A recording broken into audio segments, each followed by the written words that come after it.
On GB News, the People's Channel, Britain's news channel. I'm Simon Evans. Join me on GB News for Headliners at 11 p.m. What's the scoop? I'll be joined by two of the country's top comedians. That's right. As we take a look at tomorrow's newspapers tonight. We're going to get into trouble. If it's a big story, we'll be covering it. Spill some tea on him. There we go. But we'll also have some fun. I wouldn't stick up a bank. My father didn't love me. So anyway. Headliners every night from 11 on GB News, the People's Channel, Britain's news channel.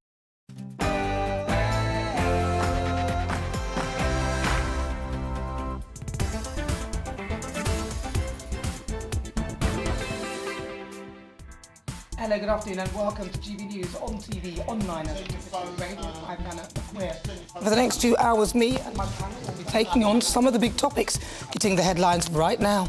This show is all about opinion. It's mine, it's theirs, and of course it's yours. We'll be debating, discussing, and at times we will disagree, but no one will be cancelled. So joining me today is broadcaster and author Christine Hamilton, and also she is here, Christine Hamilton. She is here, yes.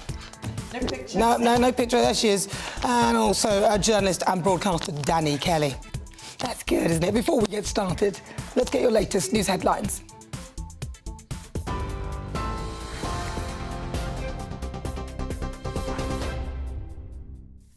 Good afternoon. It's just past 4 o'clock. I'm Aaron Armstrong in the GB newsroom. The former Health Secretary wanted to, quote, frighten the pants off everyone to ensure public compliance with constantly changing COVID rules. The latest leaked WhatsApp messages in the Sunday Telegraph show Matt Hancock and his team discussing how to utilise fear and guilt to make people obey lockdown. That included using a new strain of the virus to scare the public. Shadow Work and Pensions Secretary Jonathan Ashworth told us Mr Hancock's political career is over. I think the key thing is that he accounts for himself in front of an inquiry. It comes back to this point, doesn't it? Why we need this inquiry to take place quickly. A lot of people lost their lives. There's a lot of people who think that the way in which lockdowns operated has had long-term implications on all kinds of fronts. Everybody wants an inquiry because everybody wants to be able to see the evidence, to be able to debate it properly and calmly, and it's why we need to get on with it. Well, some rail passengers' season tickets will have gone up by hundreds of pounds today in the largest train fare hike for more than a decade. Ticket prices across England and Wales are rising by an average 5.9%, despite strikes and cancellations that have brought parts of the UK to a standstill. Rail Minister Hugh Merriman says the increase is below inflation, but Labour has called it savage. Travel editor at The Sun, Lisa Minogue, told us the government needs to justify the price hike by more investment in the network. We've got one of the oldest railway systems in the world, but on top of that, not a huge amount of investment has been put into it over the years. And there's decades worth of investment that needs to be put into them to get the services far more reliable so that people are actually able to rely on the railway system and use it and feel they can use it without worrying about ever getting to their point of destination. Prince Harry's defended his previous use of drugs, saying some of them helped him mentally. During an interview, he spoke to a trauma expert, Dr. Gabor Mate, who diagnosed him with attention deficit disorder, among other conditions. In his memoir, Spare, Harry admitted taking drugs on a regular basis, saying he used marijuana in 2015 while living in the grounds of Kensington Palace. COVID vaccine manufacturer Moderna has announced its new base will be built in Oxfordshire. The Moderna Innovation and Technology Centre will be based in Harwell to help develop mRNA vaccines for respiratory diseases, including future variants of COVID. The move is set to create hundreds of jobs in construction as well as within the manufacturing facility, which is expected to open in 2025. A large fire that broke out at a refugee camp in Bangladesh today has destroyed thousands of shelters and a primary healthcare centre. Social media footage shows the camp in the southeast of the country ablaze, with thick black clouds of smoke filling the air. The camp houses more than 1 million Rohingya refugees who fled a military-led crackdown in Myanmar in 2017. The fire has now been brought under control.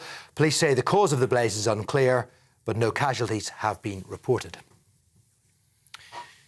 Clashes have broken out in Athens between police and demonstrators over the train crash that killed 57 people.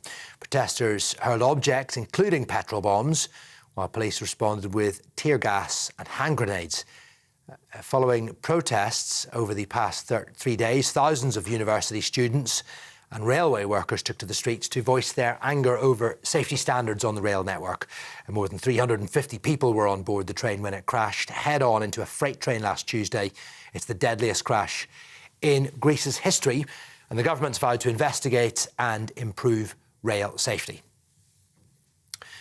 The notorious prisoner Charles Bronson will make another bid to get out of jail this week in a public parole hearing. He's been behind bars for most of the last 50 years for crimes such as hostage-taking and armed robbery. Well, proceedings will be live-streamed on Wednesday with a final hearing behind closed doors on Friday. Bronson says he wants to be released to enjoy what's left of his life. More than 100 nations have completed an historic pact to protect the world's oceans. The legally binding High Seas Treaty aims to put 30% of the seas into protected areas by 2030. Very little of the high seas are subject to any protections, with pollution and overfishing posing a growing threat. Environmental groups say the agreement will help to reverse marine losses and to ensure sustainable development. GB News, we'll bring you more as it happens. Now, it's over to Nana.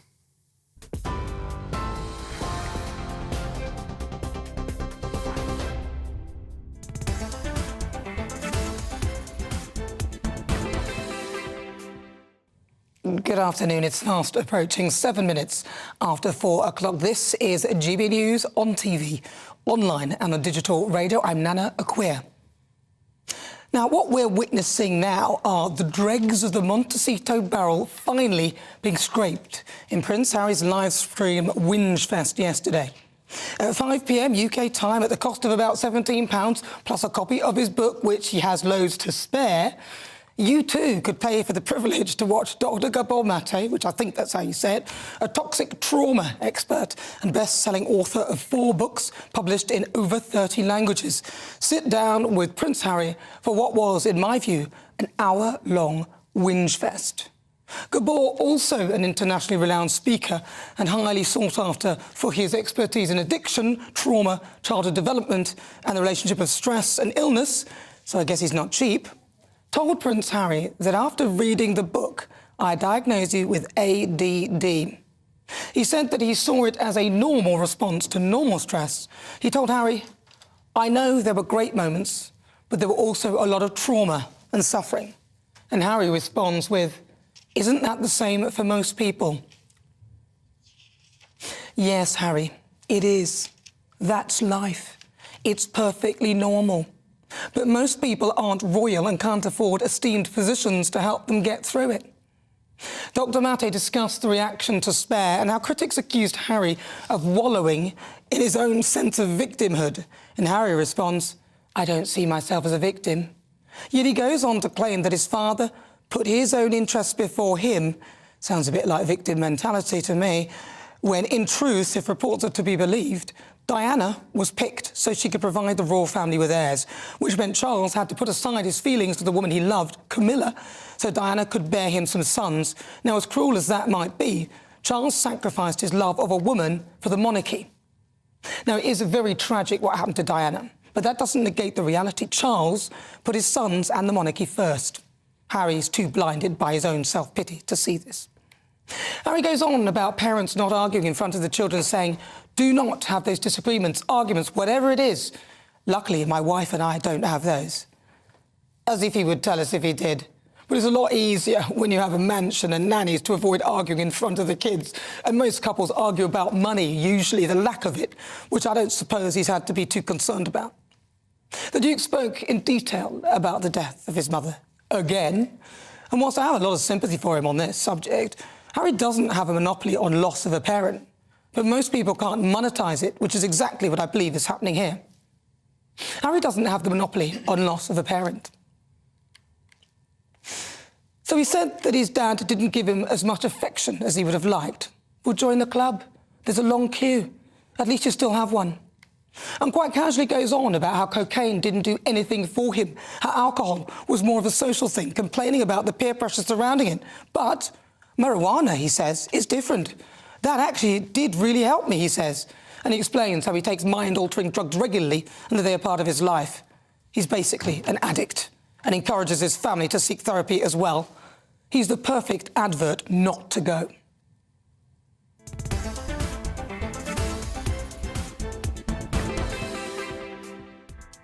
So before we get stuck into the debate, here's what else is coming up today. For the Great British Debate this hour, I'm asking, were lockdowns an abuse of power? The COVID ones in particular, the only ones we know.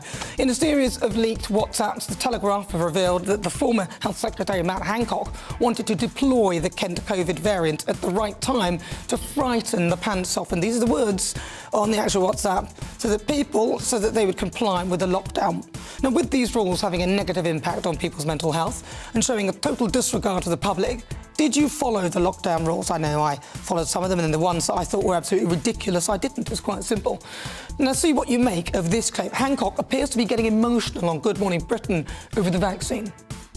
Well, it's just, it's been such a tough year for so many people, and there's William Shakespeare putting it so simply for everybody that, we can get on with our lives. I mean, is he laughing or crying? He's apparently crying. Because Piers starts the conversation with, it's very emotional for you.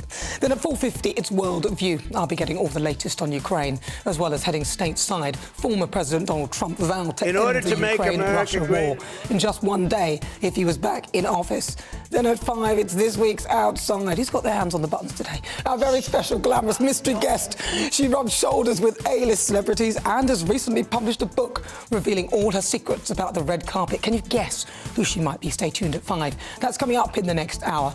Tell me what you think on everything we're discussing. Email gbviews@gbnews.uk or tweet me at GBNews.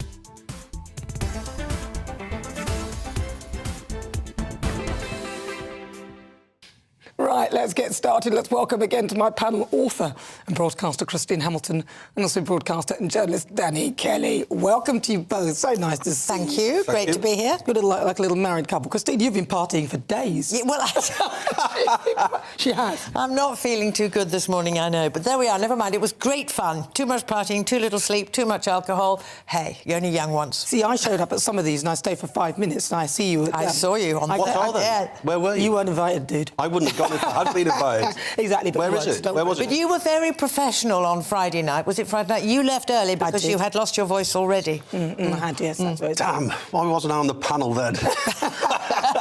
You don't have a show on Friday anymore. Anyway, Danny, what do you think? Let's go for it. Harry is doing it. You've got to pay to view this thing. I didn't know he'd snorted the old devil's dandruff. I didn't realise he was a... Devil's dandruff. He was a cokehead. I've never heard him call that. Well, he never said he was a cokehead. What he said. He's partaken in the old Colombian marching powder. That's news to me. One thing I disagree with, I'm no fan of Harry's. In fact, I hate what he's done to the royal family. But one thing that I just can't go along with is when commentators always bring in the Montecito mansion and the tens of millions of pounds. That doesn't make him happy. Look at all the unhappy... Yes, but look, is this news so that's why it's not relevant. See, it's often used as leverage. Well, I didn't use it as leverage. Well, Montecito was mentioned. Yeah, but that's not leverage. Just placing where it happened. All right. OK, well, I apologise, but a lot of the time people say, oh, look at him crying in his 15-bedroom mansion in Montecito. I think that's irrelevant. One thing I hate what he's done, he's almost said that the rest of the royal family need therapy. I did say that, yes. That's disgraceful. That's basically saying that they're messed up in the head, publicly. That's just an awful thing to... Like, Nana, you need therapy. It's disgraceful, it's disgusting, and it's not true, because you don't. And I think it's such a slur. I'd rather have a punch in the face than someone say that publicly about me. It's almost like saying that somebody else is ill or calling them... Exactly. The things like crazy and mad, which we don't sort of say to people, but what you're implying is that they have a screw. Oh, it's awful. Well, I mean, I found that... I didn't watch it, for goodness sake. I'll tell you what I did notice, and because I didn't watch it, I can't say if this is true all the way through, but it seemed to me that fire that was flickering away was as fake as Harry. It's not a real fire. The same flame was going like this all the time, on and on and on. Aren't we sick of all this nonsense? Heartily sick. I enjoy it all. I do. Do you? I do, because it winds so many people up. I want them to come to the King's coronation. I really do, because that would be like a Mexican stand-up. Who blinks first? It'll be such great entertainment. Well, it would be. It would be really interesting to see. Now, let's just put this out there, that therapy is a good thing for most people and does a lot of good. Yes, so, but what to me he's doing is telling other people that they need therapy, which is not the art of therapy. When you need therapy, you go when you feel you need it, so it's not even helpful. To tell the working members of the royal family who are out there doing their job day in and night in that they need therapy, William and Catherine and that family. I mean, the idea that it's utterly, utterly laughable. And I've read about it. I didn't watch it, but I've read a lot about it because I knew we were going to be talking about it. Talk about Californian psychobabble coming from that fellow. I mean, it's just ridiculous. I mean, the man needs to just get a grip, grow some balls and get on with life, wherever he happens to live. I think the tide is turning against them, I really do. I think in America, I'm made up in America. They're falling even more out of love. There's a section about Chris Rock. I think the famous American comedian, we're going to play it towards the end of the show. And he just tears into them. He does. He really does. Public opinion, it was the worst decision. Now, she definitely wears the trousers. Talking about growing a big pair of balls, she definitely wears the trousers in the relationship. Well, she's something like minus 17 in the States. He's minus 10, she's minus 17. That is not what their game plan was. They thought this was going to cement them as American royalty. Yeah, that's right. It's really backfired on them. And also the fact that he wants to talk about his therapy and tell everybody about his therapy. Just shut up about it. You don't know whether members of the royal family are having therapy anyway. They might be. So to then say they need it, just because they're more private and they're not prepared to tell everybody everything. People have therapy in different ways. And perhaps his way might be to carry on talking and telling everybody. My way, if I was going to have therapy, nobody would know about it. He's not qualified. Who's he to tell someone that they're mentally unwell? He's not qualified. And he goes on and on and on about my father never hugged me. Well, I'm sorry. If his father never hugged him, which I don't believe for a moment, if his father never hugged him, his father presumably never hugged William. Well, it doesn't seem to have hurt William in the same way. I should think his father was hugging... There's pictures out there, masses of pictures out there, Charles hugging Harry. Maybe just rubbish. Maybe because obviously born into a loving family. But what happened? Remember, he was a lot younger when his mother died, so he would have missed a lot of that. You know, boys really need a lot of cuddles and things. Then they get to that age where they're not interested anymore. And I think the age that he was, he still needed a lot of that nurturing. So that's probably that's clearly what he's missing. But that doesn't mean that then you throw everybody under the bus because of that. No. The family have clearly done their best. We don't all get it right. A lot of the time we get it wrong, but we do our best. He is blessed with so much money, so much privilege. How dare he spend his time whinging? There's the money. Again, I told you it was going to creep into this conversation. Yes, what's wrong with that? Being blessed with so much money. Yeah, well, it's better than... Listen, I'd rather cry in a Porsche than a But it's Mini. not important. Yes, it is important. I said this at the beginning. You could make a difference if you got money. There are kids out there who lost their parents at the same age, lost both their parents, never mind lost just their mother, and they've had to manage, they've had to get a grip on life, they've had... Without the advantages, you have to mention the advantages that Harry have got, because you have to set it, whatever you're talking about, you have to set it into context. And he is struggling with all this, with the luxury, frankly, of having A, all the money, B... And a Montecito mansion. Well, Dr. Gabor Mate is not cheap, is he? And all that powder, that Colombian powder is expensive. The Martian powder is expensive. All the things that he's talking about and experimenting with to how you can deal with not these things that the real world, that a lot of us can connect with. You know, you can afford as much of that white powder as you like. You can have as much of the marijuana as you want. You can have as much as the, whatever it was, psilocybin or whatever these mild-altered drugs are to help you through. And you can employ Dr. Gabor Mate, who's one of the most esteemed people in the world, and to whinge and tell us all how on top of all that, hang on a minute, on top of all that, you can charge people to watch you whinging. £17. May I also just introduce to this how casually he talks about cannabis? When I was at the BBC in the Midlands, I interviewed a guy whose son was so heavily addicted to cannabis, and then it was a gateway drug to heroin, that he's doing like multiple life sentences for actually murdering pensioners. And the gateway drug was cannabis. And I don't think people like Harry should be so casual about it. I do agree that was a little bit casual and a bit glib, but the same way he did with the Afghan deaths as well. But Well, he's encouraging people to take drugs. Well, yes, in a way, people might see it that way, but what do you think? Get your thoughts in. You're with me. I'm Nana Akua. This is GBNews on TV, online and on digital radio. Now, for the Great British Debate this hour, I'm asking, were COVID lockdowns an abuse of power? Now, it's shockingly, the series of leaked WhatsApp messages, I mean, yesterday's, well, we all knew, but these ones today, the former Health Secretary, Matt Hancock wanted to frighten the pants off people. I mean, the terminology there is disgusting, so that we'd comply with the lockdowns. Now, with these regulations having had detrimental impacts on people, do these messages show a total disregard for the public? Then at 5, it's this week's Outside. Now, my celebrity guest used to be friends with Meghan Markle. She was a showbiz reporter for OK TV. Who do you think she is? Can anyone guess? She's very glamorous. Send me your thoughts. Email gbviews@gbnews.uk or tweet me at gbnews. I have a poll up right now asking, were COVID lockdowns an abuse of power? Cast your vote now. We'll be back after this.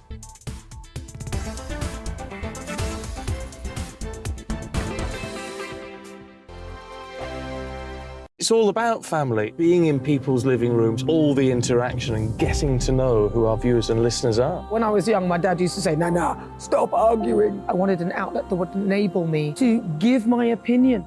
People are going through a really hard time right now, and I know that you don't feel like you're being listened to by the establishment. I came to GB News because it's the People's Channel, and I want the audience to have their say on the events of the day. We're dynamic. We do something different. Democracy shows that the wisdom of the nation is in its people. I get to travel to find out what the story is from a personal perspective. The British people aren't fools. We know when we're not being told the full story. We've got to work out how Britain moves forward from this. It's the best country in the world. The establishment had their chance. Now we're here to represent your views. Britain's watching. Britain's watching. Britain's watching. We're proud to be GB News. The People's Channel. Britain's news channel. Monday to Thursday, 9 p.m. till 11 p.m. Join me, Dan Wootton. I'll bring you the sharpest takes and hottest debates. Do you not believe in prison? I don't believe in prison. I'm completely stunned. I guarantee you there'll be no spin, no bias, no censorship. I actually was personally quite offended by it. And no reason to go to bed. So I guess they've always been quite woke. That's Dan Wootton tonight on TV, radio and online. Monday to Thursday from 9 p.m. till 11 p.m. on GB News. The People's Channel, Britain's news channel. Hello, I'm Michelle Dewberry, and you can join me every weekday 6 till 7 on Jubes and Kerr. You're an inspiration to us all. Click that bit up. Well, you are. That's my ringtone. My political ambitions those days are gone, I can tell you. She's only teasing. Go on. He's probably going to want to lay down now. I'll give him 2 minutes to have one. Let's respectfully disagree. That's what we like on Jubes and Kerr. Come and join us. GB News, the People's Channel. Michelle Dewberry, weekday evenings at 6 o'clock. I'm Simon Evans. Join me on GB News for Headliners at 11 p.m. What's the scoop? I'll be joined by 2 of the country's top comedians. That's right. As we take a look at tomorrow's newspapers tonight. We're going to get into trouble. If it's a big story, we'll be covering it. Spill some tea on him. There we go. But we'll also have some fun. I wouldn't stick up a bank. My father didn't love me. So anyway. Headliners every night from 11 on GB News, the People's Channel, Britain's news channel. We are GB News, the People's Channel. And right across the United Kingdom. You can find us on Sky Channel 512. Virgin Media Channel 604. Freesat Channel 216. Freeview Channel 236. And YouView Channel 236. You can also take us with you on DAB Plus Radio. With the GB News app and at the website gbnews.uk. We're absolutely everywhere. Come join us on GB News, the People's Channel, Britain's news channel.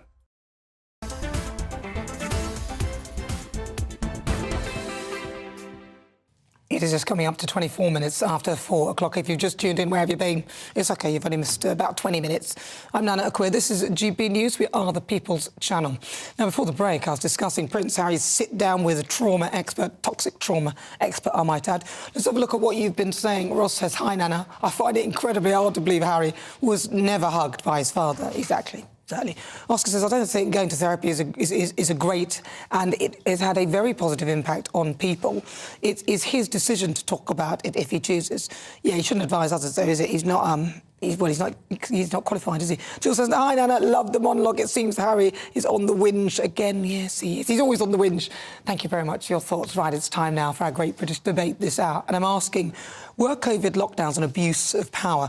Now, the Telegraph revealed that the former Health Secretary, Matt Hancock, discussed with senior officials about when to reveal the existence of the Kent COVID variant. Now, I remember that. I remember that because it was scary, the way they talked about it.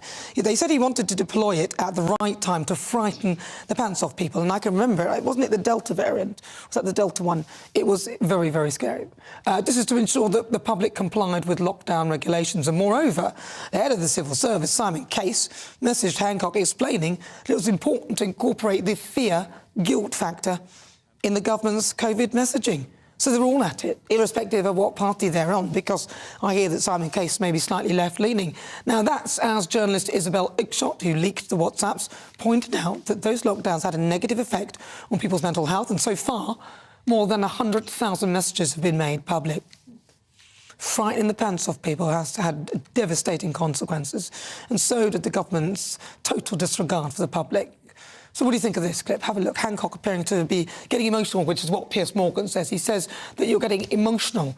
This is him on Good Morning Britain over the vaccine. Well, it's just, it's been such a tough year for so many people, and there's William Shakespeare putting it so simply for everybody that, we can get on with our lives. Now, interestingly, because we didn't have time, because we can only show you a certain amount of time in that clip, the first lead into that was Piers Morgan saying that you seem to be getting very emotional about that. Now, if you didn't hear that, would you think Matt Hancock was laughing or crying? I'm struggling to work it out. So for the Great British Debate this hour, I'm asking, were COVID lockdowns an abuse of power? I'm joined by political commentator and campaigner Anne McGovern, Dennis McShane, former Labour MP and Minister for Europe, Suzanne Evans, former UKIP Deputy Chair, political commentator, and Dr David Lloyd, NHS GP. Thank you very much for joining me. I'm going to start with you, Dr David Lloyd. You're an NHS GP. The COVID lockdowns, in your view, were they necessary in the way they were, or do you feel they were an abuse of power? I'm absolutely in favour of it. The scientific data overwhelmingly shows that they do work and that we were, in fact, too slow and too meagre. We should have done more. Comparing ourselves to countries like New Zealand and Australia, we did a much poorer job of locking down and stopping this virus effectively at the beginning. But what about after hearing the messages, David? I mean, the messages appear to be trying to scare people. Do you approve of that kind of tactic to get the job done?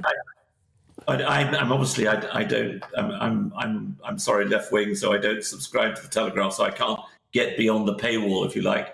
But from what I'm reading today in the newspapers, you've taken those messages slightly out of context. You think? They realised there was a very nasty bug coming along, and they wanted to know how best to get people staying at home and wearing masks. And so they thought that scaring us would be one of the ways of doing it. So they were using it as a tool to reduce the R rate. They weren't doing it to take fun of us or do something wrong.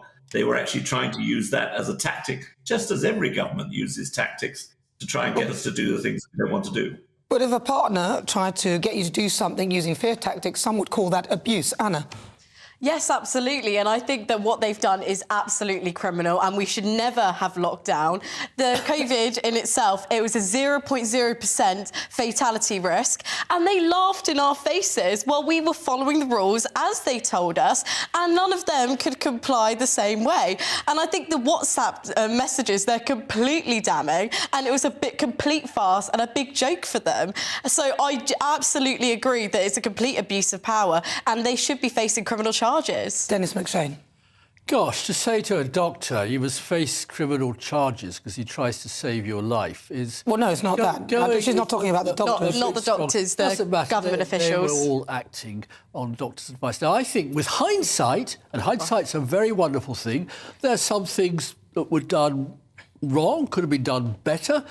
I look at all the other countries in Europe. Sweden had a sort of soft lockdown, no lockdown, but had a worse death rate than Norway, which had a hard lockdown. So generally Britain's in the middle of the pack. We're not the worst, we're not the best. I'm not an admirer of Mike Hancock. I think he's a frivolous, sort of unserious person. But these WhatsApp messages have absolutely, I think, confirmed that belief. But both him and Boris Johnson, I'm certainly not a fan of Boris Johnson. He tells lies like I drink and have a cup of tea.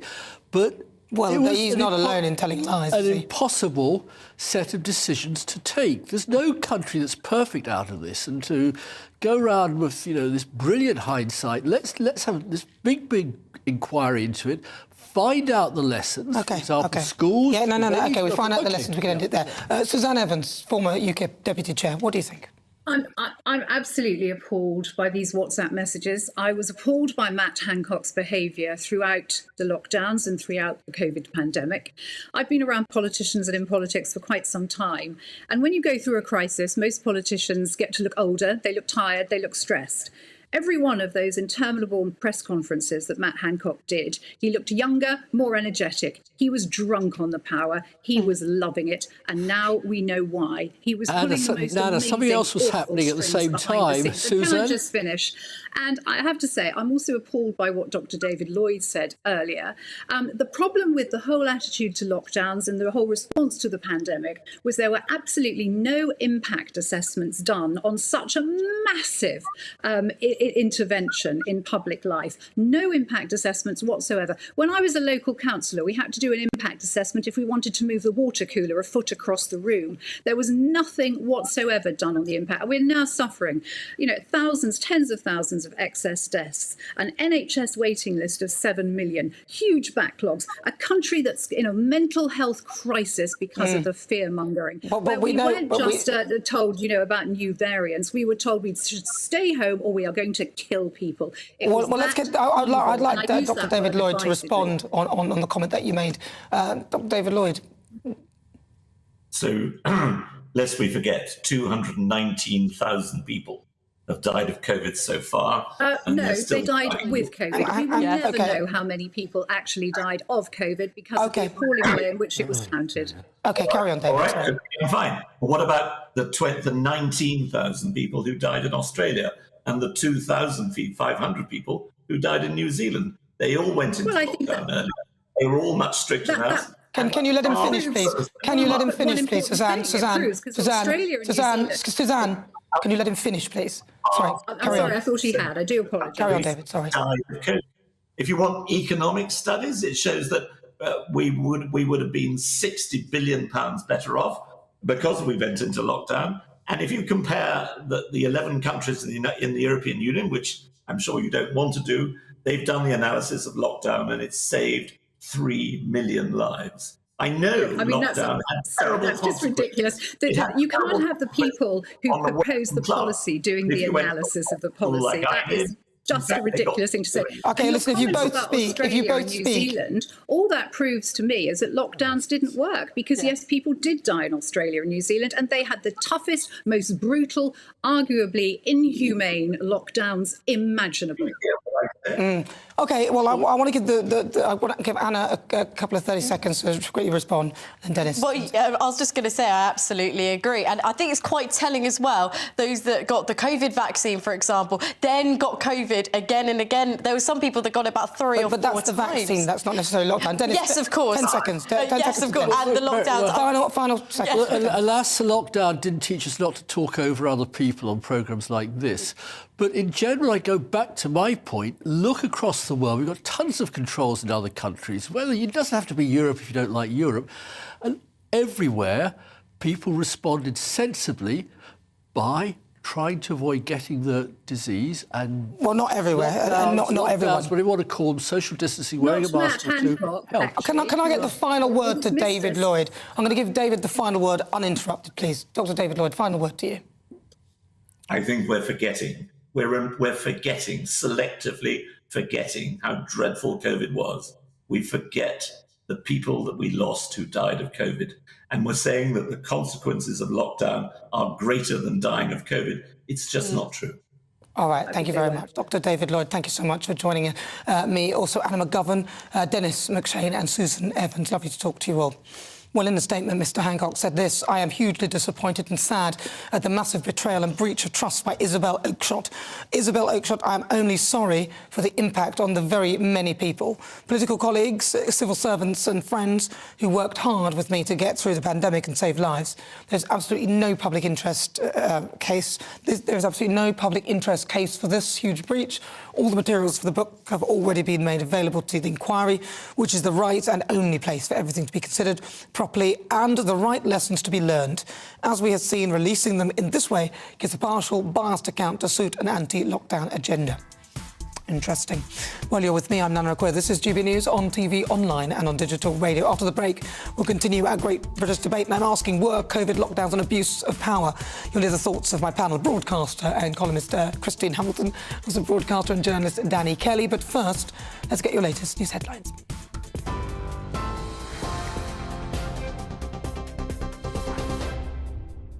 It's 34 minutes past 4. I'm Aaron Armstrong in the GB newsroom. Well, as you've been hearing, the former health secretary wanted to, quote, frighten the pants off everyone to ensure public compliance with constantly changing COVID rules. The latest leaked WhatsApp messages in the Sunday Telegraph show Matt Hancock and his team discussing how to utilise fear and guilt to make people obey the restrictions. That included using a new strain of the virus to scare the public. Shadow Work and Pensions Secretary Jonathan Ashworth has told us Mr. Hancock's political career is over. I think the key thing is that he accounts for himself in front of an inquiry. It comes back to this point, doesn't it? Why we need this inquiry to take place quickly. A lot of people lost their lives. There's a lot of people who think that the way in which lockdowns operated has had long-term implications on all kinds of fronts.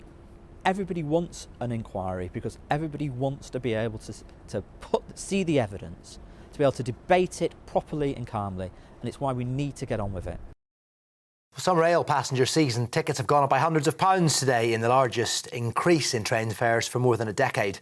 Ticket prices across England and Wales are rising by an average 5.9%, despite strikes and cancellations that have brought parts of the UK to a standstill. The Rail Minister Hugh Merriman says the increase is below inflation. However, Labour's called it a savage increase. A travel editor at The Sun, Lisa Minogue, told us the government must invest in the network to justify the price hike. Got one of the oldest railway systems in the world, but on top of that, not a huge amount of investment has been put into it over the years. And there's decades worth of investment that needs to be put into them to get the services far more reliable so that people are actually able to rely on the railway system and use it and feel they can use it without worrying about ever getting to their point of destination. Clashes have broken out in Athens between police and demonstrators over the train crash that killed 57 people. Thousands of university students and railway workers took to the streets to voice their anger over the safety standards of the rail network there. More than 350 people were on board the train when it crashed head-on into a freight train last Tuesday. It is the deadliest train crash in Greece's history. The government, though, has vowed to investigate and improve rail safety. TV online and DAB Plus radio, this is GB News. Now it's back to Nana.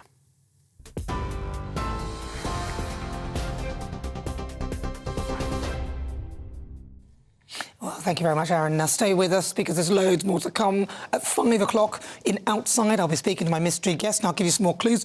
She was friends with the Duchess of Sussex. You'll often see her sporting very glamorous outfits in all of the tabloids. Any ideas of who she might be? All of that is on the way. Back after this.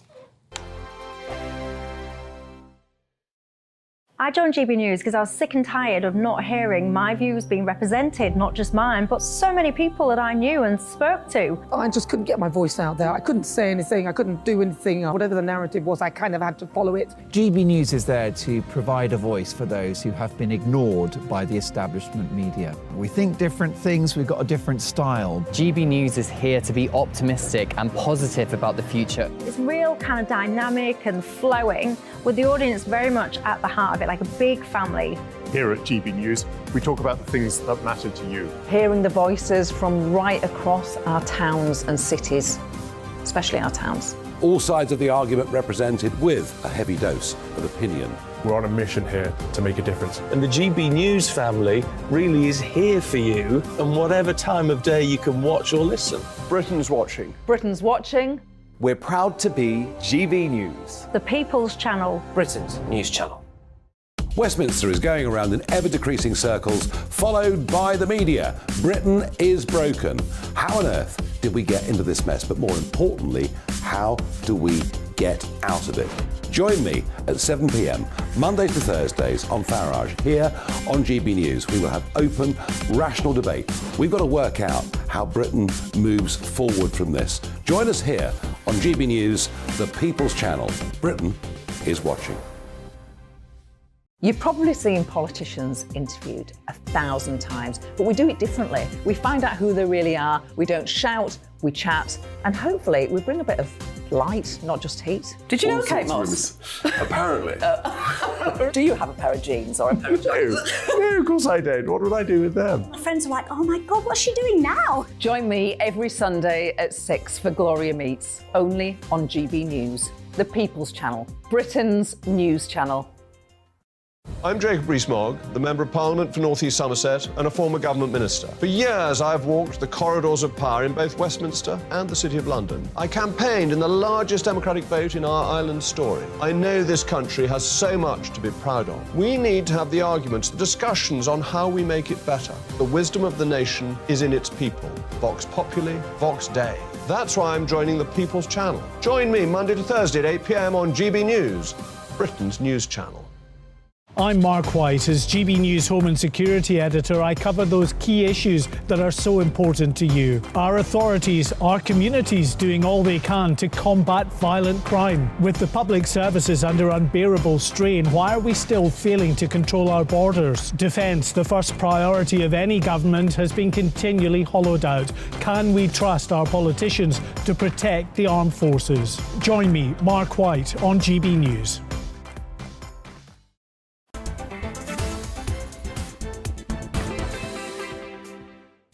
Welcome back. It's just gone 41 minutes after 4 o'clock. This is GB News. Don't forget you can stream us live on YouTube. We are the People's Channel. I'm Nana Akua.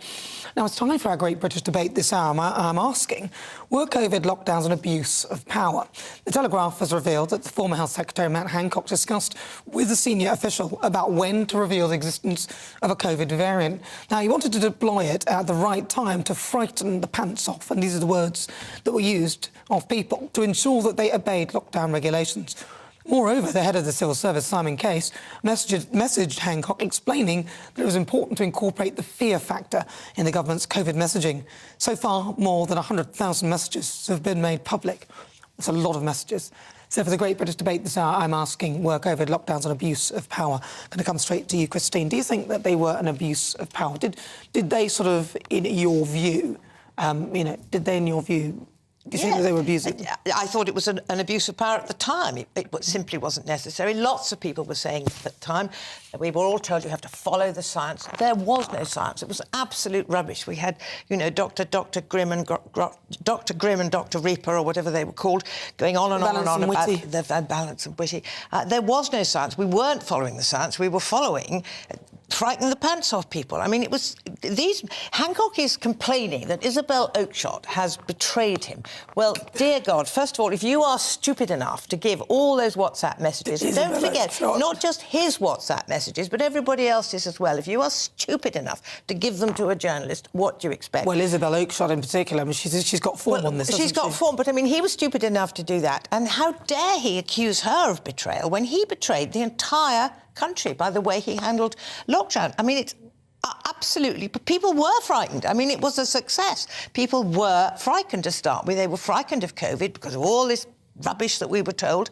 And apparently there's a lot more to come out. I think this is going to run and run and run. Yeah, but some people would argue, and I mean, look, I was listening to what David Lloyd said, Dr. David Lloyd, and he was basically saying that the tactics that they employed might have been not the best and not the most favourable. Well, they were dishonourable tactics. But the actual event itself, the thing that they did, the lockdown, was necessary and needed. What do you think, Dan? Well, I think Christine is speaking with the benefit of hindsight for the last 2 or 3 years. No, a lot of people spoke, including my husband. Of course, you may finish. About saying right from the start that this is unnecessary. No. You said that it was unscientific. The approach was wrong. But at the time, it was a scientific approach. And nobody at the time then said, those two scientists are wrong. Yeah, they did.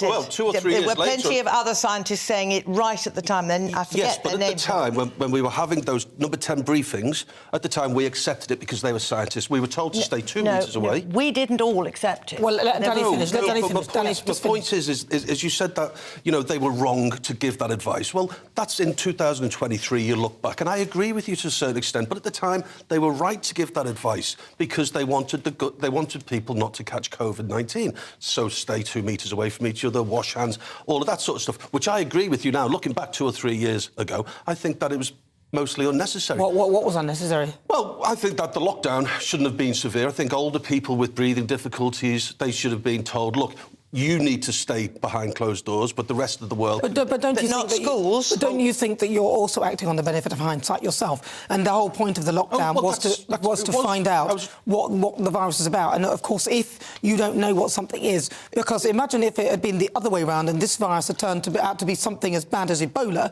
then you'd have been very thankful that lockdown was the way it was. So I think that they were erring on the side of caution. I was looking historically, and with the benefit of hindsight, I said maybe look after older people. But to get back to... yeah, but they weren't even sure as to the actual infectious nature of the disease. All right, well, enough of hindsight. Yeah, but there was a lot of it. Enough of the benefit of hindsight.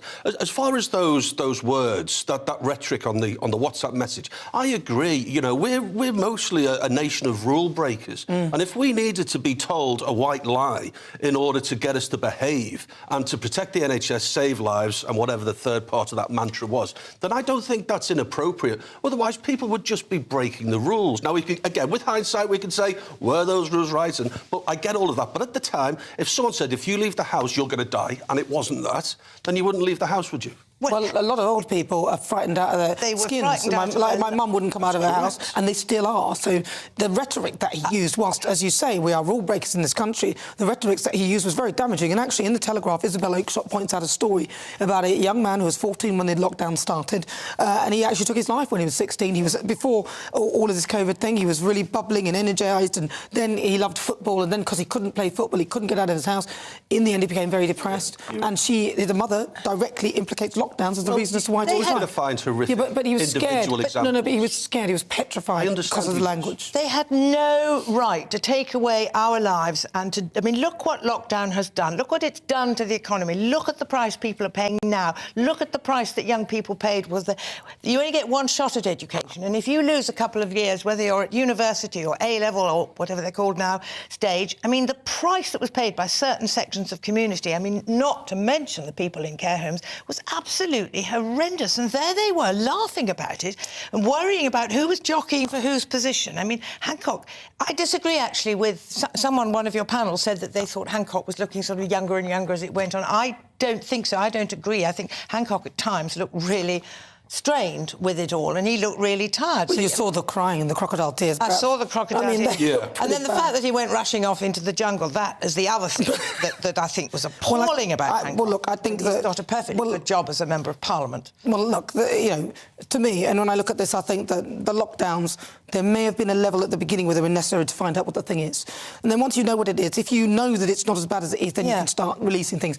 It depends what they knew with regard to the disease. The very first lockdown, I think most people agree, was but if they knew required. later on, like by lockdown number 3, that this was not something that was quite serious and deadly, then I'm not really comfortable with the way they're speaking about the British public and the fact that they're trying to scare people to stay in their homes. You know, in China they were in China they were like spraying open air, basically pavements and things. I saw that. Yeah, that's completely unnecessary. Completely unnecessary because you don't need to spray a handrail. I think that we were relying too much on what the Chinese were telling us, and I think there's been some reports recently to say that Chinese deliberately flooded the internet, WhatsApp, for example, with these horrific videos that were staged. Yeah, no, but there's no evidence to suggest that that isn't true. Look, I remember that. I do remember those rumours, but the fact is that you could never verify whether they were true or not. And actually, the state inside a lot of the hospitals and a lot of the hospitals in this country was terrible. And if you were in hospital with that disease and it did affect you in a negative manner, then it was actually quite serious. I know that you're saying that the proportion of people who are likely to die of it might have been less, but let's be honest here, for those who had that,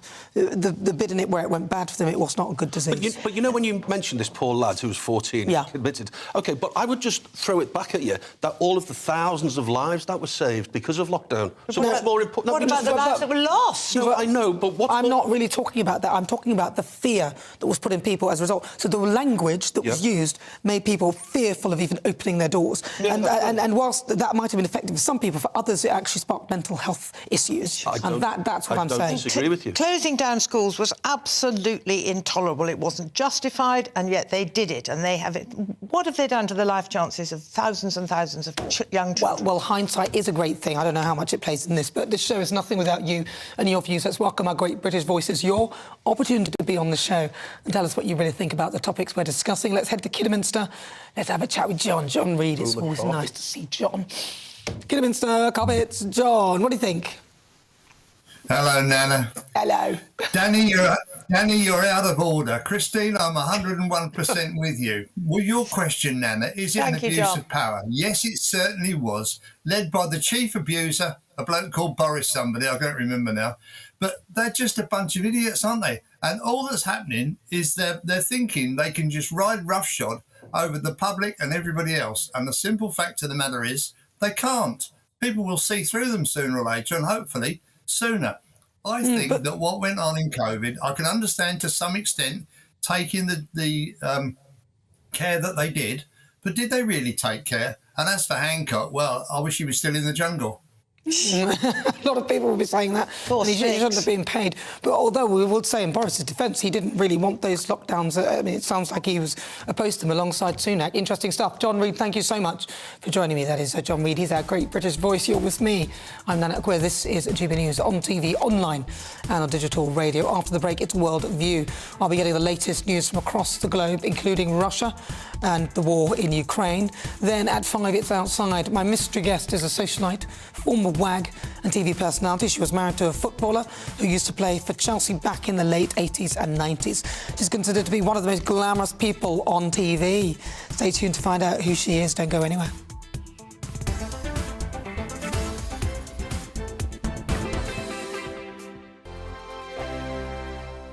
First and foremost, I am a GB News fan, and I was before I was working here. Just love the fact that we're asking the questions that a lot of establishment media won't ask. With a bit of a twist, we not only want to inform you, but we want to keep you entertained. It's worth the drive because you get in and the team's all ready and waiting, they're itching to go, and it's a proper little family. GB News is the People's Channel. It's the audience that makes the programme sing. We're giving our viewers and our listeners a voice. I see the thousands of your letters, tweets, emails, you name it, coming in. Britain is broken. How on earth did we get into this mess? But more importantly, how do we get out of it? The establishment had their chance. Now we're here to represent you. It's time for something different. It's time for GB News. I'm very patriotic. I believe in Britain. Our best days lie ahead. Britain's watching. Britain's watching. Join us here on GB News. The People's Channel. Britain's news channel.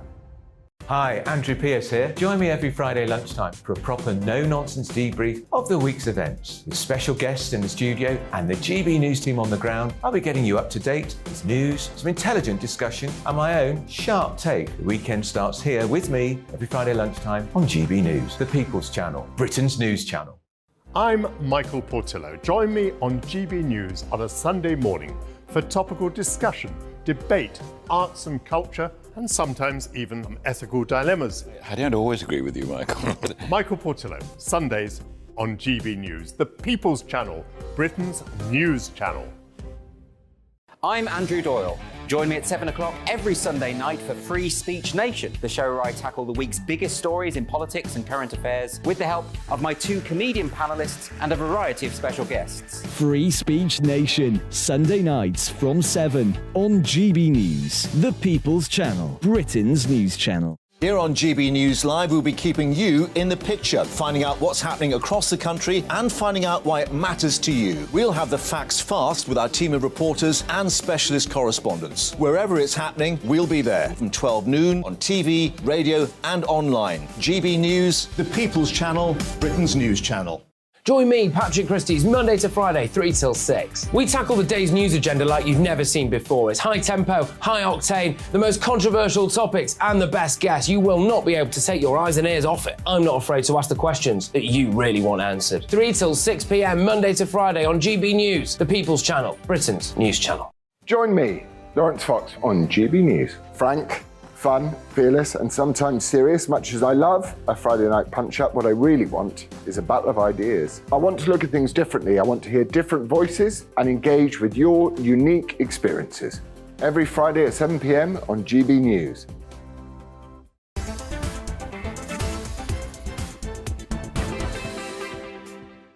Good afternoon. This is GB News. Don't forget you can download our GB News app for free. I'm Nana Akua. We're live on TV, online and on digital radio. It's now time for World View. Russia's war rages on and Ukrainian civilians have had to flee Bakhmut after the city was surrounded by Russian forces. And one of Putin's top propagandists have claimed the root of all the Russian evil has come from within the UK. Expert Danny Armstrong joins me now. Let's go over and have a chat with Danny. Right, Danny, let's talk to me about the fighting. The fighting in Bakhmut, is that right? Yeah, it's Bakhmut, or Artyomovsk, as it is known in Russia, and some Russian patriots still know it as that name and refuse to call it Bakhmut. But what's happening there at the moment is it looks like a Ukrainian withdrawal to defensive positions further in the west of Ukraine. Yevgeny Prigozhin, who is the head of the Wagner mercenary group, which is Russia, essentially Russia's private army, has said that a pincer movement has pretty much encircled the city and that Ukrainian troops are withdrawing. He has sent a message to Volodymyr Zelensky saying that you need to retreat, you need to withdraw your troops. But Ukraine has, of course, said that they will put up a fight. But it is looking like they are withdrawing to those defensive positions in the west. Of course, as we can't forget, the Russian objective is to defend those Russians and ethnic Russians in the Donbass region. That's come down from denazifying and demilitarizing Ukraine. It's now all about Donbass, or the bloodiest and longest battle in this war is looking like it's coming to an end, but it's looking like a Russian encirclement of the city. Right, and Danny, you've got about 35 seconds left. What about Putin's propagandist? He's claiming that the UK have caused the Russian evil.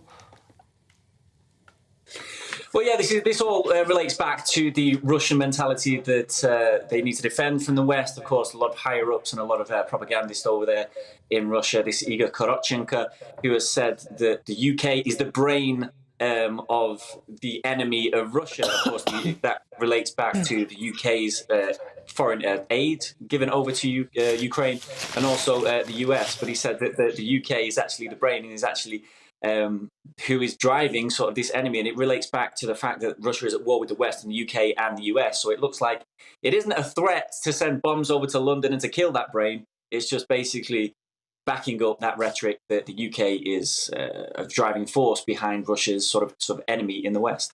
Thank you very much, Danny. Danny Armstrong, political commentator. Right, let's travel over to America and let's have a chat with Paul Dudridge, the host of the Politics People podcast. Paul Dudridge, talk to me about Donald Trump and his bid to win the election in 2024. Really? Of course. Yeah, no, really.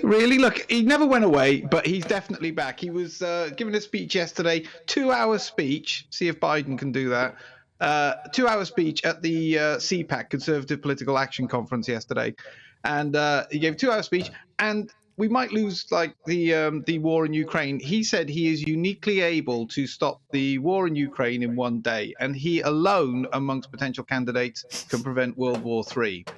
So this was jam-packed. Now, the thing is, he has all I ever read is about how he's now a busted flush and how it's all over. He got 60% support yesterday from a straw poll at CPAC, and DeSantis only 20%. So no matter how many times in this movement that Trump gets written off and how many times MAGA is derided, he is still riding high amongst the likely voters for him. So he's got I think he's almost 100% going to be the nominee for 2024. Beating whoever the Democrat candidate is going to be a job for him. But he is very, very popular with conservative voters, as evidenced yesterday. What about, you said CPAC, what does that mean? CPAC is the Conservative Political Action Conference. Oh, okay. It's basically like Woodstock. It's Woodstock for conservatives. So it's largely Republicans that go, but it's not solely. So it's not the Republican Congress. It's actually just all conservatives. And so they all convene, which is kind of interesting because a lot of the polls you get, what would Trump do with Republican voters? This is all conservative voters. And he's at 60%, 62% actually, and DeSantis was at 20%. So I think it's a better snapshot of where his standing in popularity amongst conservative voters. I just want to squeeze in some Harry and Meghan stuff, just out of interest. What's going on there? Are they getting popular? Are they getting less popular? What's the latest? They're not getting more popular. No, it's like now I mean, everybody must have seen the Chris Rock routines by now. No, well, I haven't seen it yet. No, looking forward to it. Oh, it's so good. It's so good. He's just like saying, no, that wasn't racism. That was some in-law stuff. You know, he said, like, black people are interested in how brown the baby's going to be. That's just in-laws. It's just, I can't do it justice, obviously, because I'm no Chris Rock. But yes, they are just, everybody's lampooning them. Everybody's lampooning them. It is Harry and Meghan season. It's careful what you wish for. She wanted to be the most talked about woman in the world. She is not quite the agenda she was hoping for. Well, listen, Paul Dudridge, thank you so much. That's Paul Dudridge, host of the Politics People podcast. Always a pleasure to talk to you. And don't forget, stay tuned towards the end of the show, because we might well be able to sneak in that little Chris Rock clip for you, which you can enjoy. I'll maybe play that towards the end. If you just joined me, welcome on board. This is GB News. We're live on TV, online, and on digital radio. Don't forget, you can stream the show live on YouTube or download the GB News app. We are the People's Channel. More to come in the next hour.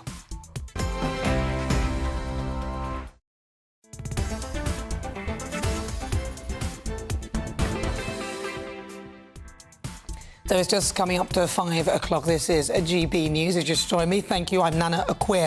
And for the next hour, me and my panel will be taking on some of the big topics hitting the headlines right now. We may have a special celebrity guest for you later on in Outside, joining us to talk about her life in the spotlight.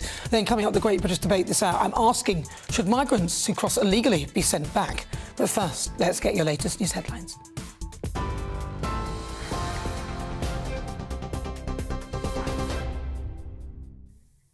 Hi there, it is just after 5 o'clock. I'm Aaron Armstrong in the GB newsroom. The former Health Secretary wanted to, quote, frighten the pants off everyone to ensure public compliance with constantly changing COVID rules.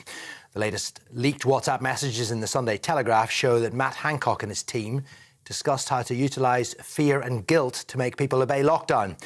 That included using a new strain of the virus to scare the public.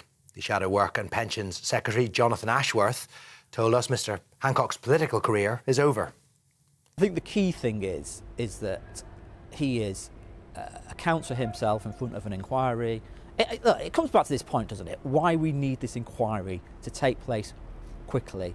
A lot of people lost their lives. There's a lot of people who think that the way in which lockdowns operated has had long-term implications on all kinds of fronts. Everybody wants an inquiry because everybody wants to be able to see the evidence, to be able to debate it properly and calmly, and it's why we need to get on with it. In another leaked WhatsApp conversation, the UK's top civil servant described Boris Johnson as a nationally distrusted figure he feared would be ignored by the public if the then Prime Minister introduced new lockdown rules. The comments by Simon Case, who was appointed Cabinet Secretary by Mr Johnson in September 2020, appear to form part of a conversation with Matt Hancock about testing capability. A spokesperson for Boris Johnson has declined to comment. Some rail passengers' season tickets have gone up by hundreds of pounds today, in the largest increase in train fares for more than a decade. Ticket prices across England and Wales are rising by an average 5.9%, despite strikes and cancellations that have brought parts of the UK to a standstill. Rail Minister Hugh Merriman says the increase is below inflation.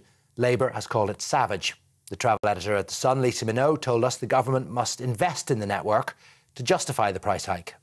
Got one of the oldest railway systems in the world, but on top of that, not a huge amount of investment has been put into it over the years. And there's decades worth of investment that needs to be put into them to get the services far more reliable so that people are actually able to rely on the railway system and use it and feel they can use it without worrying about ever getting to their point of destination.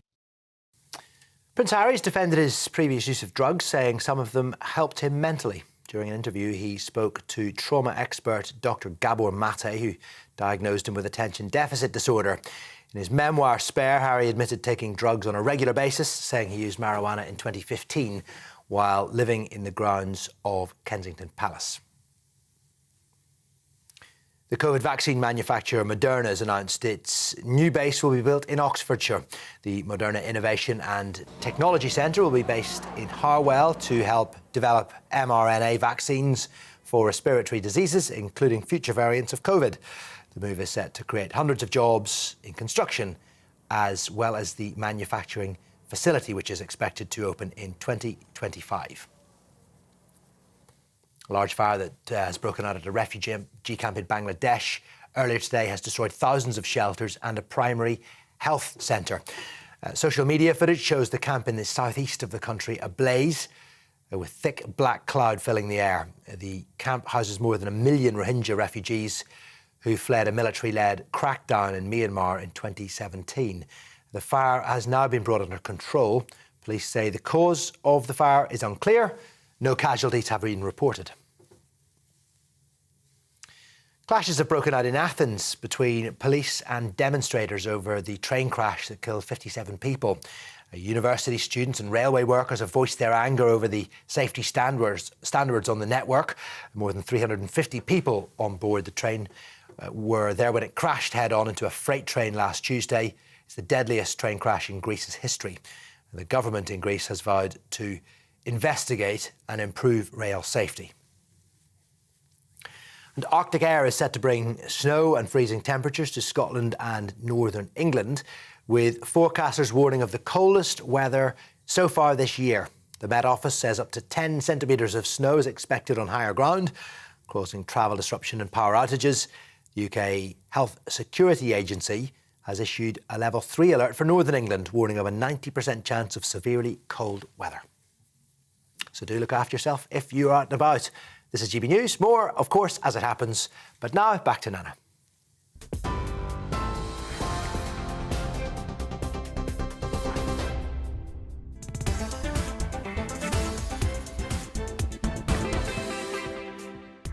Good afternoon. This is GB News on TV, online and on digital radio. It's just coming up to 6 minutes after 5 o'clock. I'm Nana Akua. And for the next hour, me and my panel will be taking on some of the big topics hitting the headlines right now. This show is all about opinion. It's mine, it's theirs, and of course it's yours. We'll be debating, discussing, and at times we will disagree, but no one will be cancelled. So joining me today is author and broadcaster Christine Hamilton, and also broadcaster and journalist Danny Kelly. Still to come, each Sunday I am joined by a celebrity or a former MP or someone who's had an extremely interesting career and take a look at life after the job. We talk highs, lows and lessons learned and what comes next on the outside. And today, my mystery guest first hit the TV scene after marrying a Premier League footballer. Now she has since become a force of nature in her own right, appearing in the Wagatha Christie documentary and rubbing shoulders with A-list celebrities. My mystery guest was also friends with Meghan Markle at one point, but then she was ghosted, like most friends. Now she's written a book entitled Tales from the Red Carpet. So who do you think she is? And for the Great British Debate this hour, I'm asking, should migrants who cross illegally be sent back? Prime Minister Rishi Sunak has vowed to crack down on the migrant crisis and stop anyone who enters on a small boat from seeking asylum. And with over 3,000 people already making the journey across the Channel this year alone, is this just one more bit of hot air from our politicians? What do you think? Email me your thoughts at gbviews@gbnews.uk. Can you actually even enforce that? Or send me a tweet at gbnews.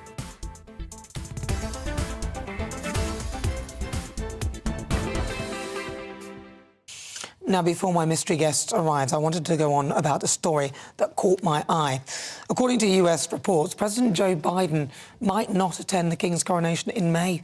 A senior official suggested a delegate could be sent in his place to represent the White House. But there are talks that Biden is keen to visit Ireland in late April for the 25th anniversary of the Good Friday Agreement. It's been reported that Biden's mother, who was of Irish heritage, refused to sleep in a bed that the Queen had once slept in due to the dislike of England. So, would this dampen relations between the two nations? I've got my wonderful panellists to discuss, Christine Hamilton and also Danny Kelly. What do you make of that? Well, I mean, honestly, I was once very proud to sleep in a bed that the Duke of Edinburgh had slept in. That's extraordinary that his mother refused to sleep in a bed that the Queen had slept in, for heaven's sake. Do you know, I'm tempted to say who cares whether he comes or he doesn't, but I think it's extraordinary if he allows his... I mean, he's a massive Irophile, or whatever you call it, somebody who's in favour of Ireland, what do you call them? Irophile. I understand all that. And he apparently can't cross the Atlantic twice in a few weeks because he's going to Ireland, he's going to do all this, that and the other, and he can't then fly home and then fly back again. I mean, for heaven's sake. The appalling thing is that if he doesn't come, we're going to end up with Kamala Harris. Oh, good no. Good God, no. So, I mean, I hope to goodness he does come. Of course he should be there. This hasn't happened for 70 years. It's certainly not going to happen again in Biden's lifetime. He ought to be absolutely honoured to be there and well, let's hope he get his let's hope he makes it till then. Maybe 2 transatlantic flights isn't going to happen in his lifetime either. Sleepy Joe, I think 2 transatlantic flights is a lot for an octogenarian. Yes. I think he's fairly irrelevant to a lot of people in this country. And in the States. Yeah, I think he's on borrowed time, so who cares? Stay in bed, Sleepy Joe. Stay in bed. Yes. Right, well, thank you very much, panellists. We'll see you very shortly. If you just joined me, welcome on board. It's just coming up to 9 minutes after 5 o'clock. Now, it's time for this week's Outside. My very special guest is known as the Queen of Tabloids. She was one of the very first wags to hit our TV screens and was married to a footballer who played for Chelsea and Tottenham Hotspur. Our mystery celebrity used to host the TV show Wag's World and has appeared on many other programmes, including My Shirley Valentine. Here she escaped to the Greek island of Naxos, where she and several other celebrities, including Aggie Mackenzie, who was on last week, you may remember Aggie, she was here on Outside last week, and Ingrid Tarrant, lived under the same roof to find love. She even starred as the lead wag in Wag the Musical. Really? Well, I didn't know that. Our guest was considered to be a friend of the one and only Meghan Markle before she was ghosted, and then before she also was embarked on a relationship with Prince Harry. Please roll out the red carpet for one of my favourite superstar panellists. It is, of course, Lizzie Cundy. Hello, Nana. Good to see you. You look fabulous, Lizzie. Thank you, darling. Good to see you. Well, thank you very much for joining me. Now, the thing is, right, a lot of people see you on the show, but people don't really know much about you. So talk to me about your life. And where were you born? What's your backstory? I was born in Richmond, Surrey, and my father was an art director, and I think that's where I got my love of kind of politics, because he did the advert for Labour wasn't working back in the day for Margaret Thatcher. And it was funny because my mum was very liberal, my dad was conservative. She used to have a sign on one side of the window, he'd have his Tory stick on the other. But yeah, it was a very sort of colourful upbringing, really, with you know, lots of different people in and out the house. He was a photographer, so there was David Bailey, Duffy. Really? And I think that's where I got being sociable, because I, as a very young age, was mixing with all these sort of adults, and I never, you know, was fazed by what anyone was or what they did for a living. You were surrounded by stars pretty much from the get-go. I was, yes, indeed, yes. And I think that's what made me want to do what I wanted to do, really. And but I just always had a love of politics, so that's why I love being on your show, Nana, and working here. I love it. So let's talk about your childhood then, because I know you told me yesterday, which I didn't know about, that you've been through eating disorders and things like that. I mean, with all of those things, so such a wonderful, positive energy around you, how did you find yourself in that sort of situation? I think I was doing modelling from a young age, but I was struggling. There were things that weren't working out in my life. I wasn't that happy with the school I was at. I wanted to do my drama, which I loved, and go to this drama school. My mum and dad worked very hard. I hardly saw them. My mum was the head of Jaeger. My father was the head of, you know, of Saatchi & Saatchi. Was away a lot filming adverts and so forth. So I think it was a way, like I said on the show yesterday, of controlling my own life. And it was kind of, I couldn't control other things, but I controlled my food. And thankfully, I don't think you ever get over it, having anorexia, but I've learned to control it, and I'm happy with where I am and with my food. I can sometimes feel it come back if there's something awful happening in my life, but I'm able to work it and get through it. And sadly, it is one of those diseases that never kind of leaves anyone, and I'm sure there's viewers watching that have gone through it. But I'm in a very happy place and happy with my eating and drinking, as you know. I'm very happy with the drinking. Yeah, exactly, I'm going to say. Talk to me about football, because you married a footballer. Yes. You were probably the first ever wag, weren't you? Oh, no, that was, oh, no, she was the Janice Dickinson's. Well, they call me the original. It makes me sound rather old, the original wag. Yes, so I married married Jason very young. We got together. Jason Cundy. Jason Cundy, yes, and met in a nightclub in Richmond. I saw him. I thought, oh my goodness, I've never seen anyone dance like that with their trousers so high. I was like, no. But his training ground was round the corner from me. He was at I think he was an apprentice. He hadn't been properly signed by Chelsea, and he used to wait outside my house every day. So he was like this stalker kind of thing. He'd just wait for me, and he got round me in the end. And yeah, we hit it off. He made me laugh, and we had 2 lovely kids. So though the marriage didn't work out, it was a terrible divorce, I have to say. I wouldn't wish it on anyone, but we had 17, long years. Long years. You say long years. Was it a good marriage? What was it? What can you tell us? Because I know some people keep things. Well, no, I love the football world. Don't get me wrong, but your partner is not with you. I'm not wanting anyone to feel sorry for me, but they're never with you through Christmas, birthdays, special occasions. They're always away. And don't forget what it's like being married to a footballer. You've got to watch, everyone around you. And sadly for football, it's very tough when, a footballer gets to 30, it's the end of their career. And Jason had a lot of injuries, and he also had testicular cancer twice. So in a year of me, I was getting married, having a baby, I lost my best friend, and then Jason, at the age of 27, had cancer. So it was a hell of a year. It was quite tough, but he coped amazingly, and we kind of thought, out of this bad thing, what can we do that's good? So we started up a charity, and that's how I kind of got into the events, because I thought, gosh, I'm quite good at organising these events, and we did a great event for this charity we set up, and raised loads of money and got loads of awareness for men's cancers, because men are dreadful at going to the doctors, as we know. Yeah. So yeah, it was quite a tough time, and Jason sadly was injured a lot. And you don't want to be married to an injured footballer. It was tough, very tough at times. And it is a tough game. It's great at the top. People always think, wow, looking at all the flash cars, houses. Not every footballer gets that sort of money like David Beckham's and the John Terrys. And, if you're injured or you're not liked, it can be very difficult if the manager doesn't want to pick you. And it can have a real effect on your well-being. I can imagine that would be quite devastating, especially if you are good, but you're injured. You cannot play to your best of ability that you can. And then if maybe they don't like you as well, that's even more. Well, if they don't like you. It wasn't both things, was it? I remember Jason saying, I'm going to grow this beard till the manager talks to me. I think it was obviously our dealers at the time at Tottenham. And then suddenly he was looking like Grizzly Adams' beard. I was like, look, he's never going to torture you. But it is a tough game, football. It can be a cruel game, as well as a beautiful game. But I'm very much still involved, still friends with a lot of the players and the players' wives, but I became this kind of wagony aunt for them. You did. Yes. So with football, there's always a lot of things going on, and footballers doing the wrong things, being on the front of the pages for the wrong reasons. And I became this sort of wagony aunt, they called me. They called me. For the wives? Yes, for the wives.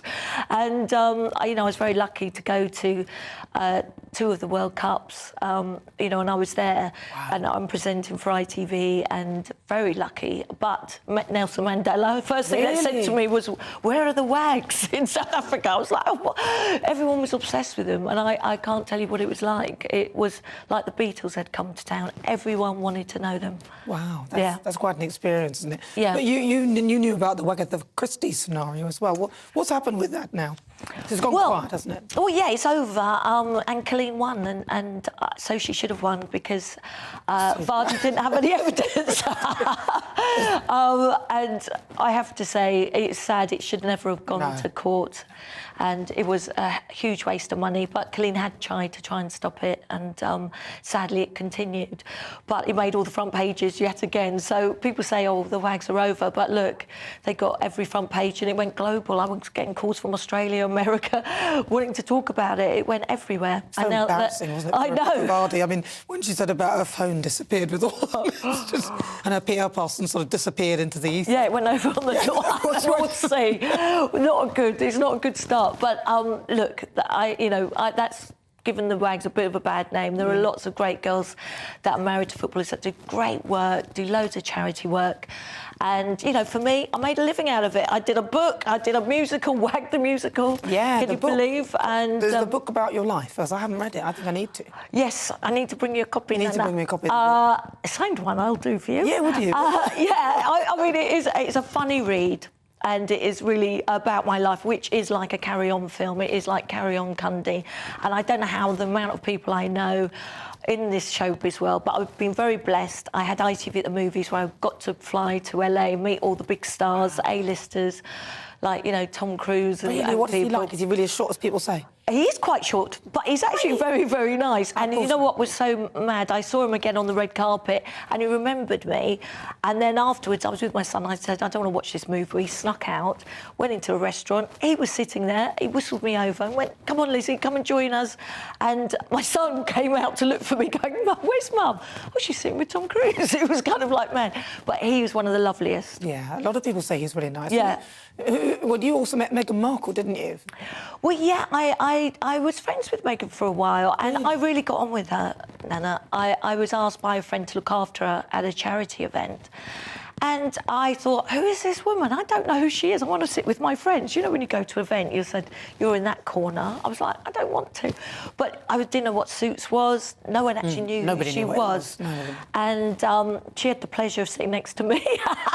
But she was asking, really, where, you know, she wanted a boyfriend, wanted to get onto the showbiz scene and wanted a job in British TV. She wanted to be made in Chelsea, actually, the show. So I said, look, if I can help you, I will, which I tried to do.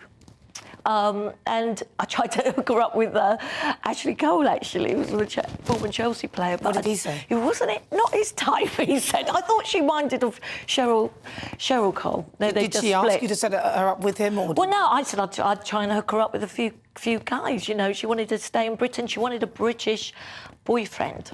So she got one in the end and won the lottery. She bagged a prince. She did, indeed. I don't know whether that's a lottery, though. Yes, well, I don't know. Yeah, exactly, Nana. But, yeah, I mean, it has been an eventful life, and I've got some great friends from it. I mean, obviously, there's a downside to this celebrity world with trolls and people writing stuff that isn't true on Twitter, and, you know, we know on social media, which I'd like to be more controlled, to be honest. But it's a fantastic life, and I've been very blessed and lucky to do what I do, but I've had to fight for it because I think people think, you know, oh, footballer's wife, she's a bimbo, and I had to really prove, especially for ITV at the movies, that I could do the job, because I'm afraid people do judge a book by the cover, and as a woman in a very male-orientated business, it was quite tough. Well, speaking about books, remind us of the name of the book and where people... Oh, Tales of the Red Carpet. Yes, it's still out there. It's actually doing better than Harry's book, Spare. Can you believe it? Sold more copies, yes. Really? Oh, yes. wow.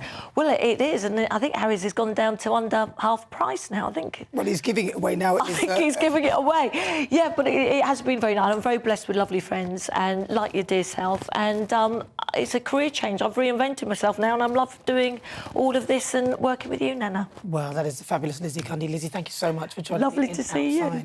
The brilliant Lizzie Cundy, TV personality, broadcaster, author as well. Well, coming up, it's the Great British Debate this hour. I'm asking, should migrants who cross the channel illegally be sent straight back? Prime Minister Rishi Sunak has vowed to crack down on the migrant crisis and stop anyone who enters on a small boat from seeking asylum. But how many times have you heard this?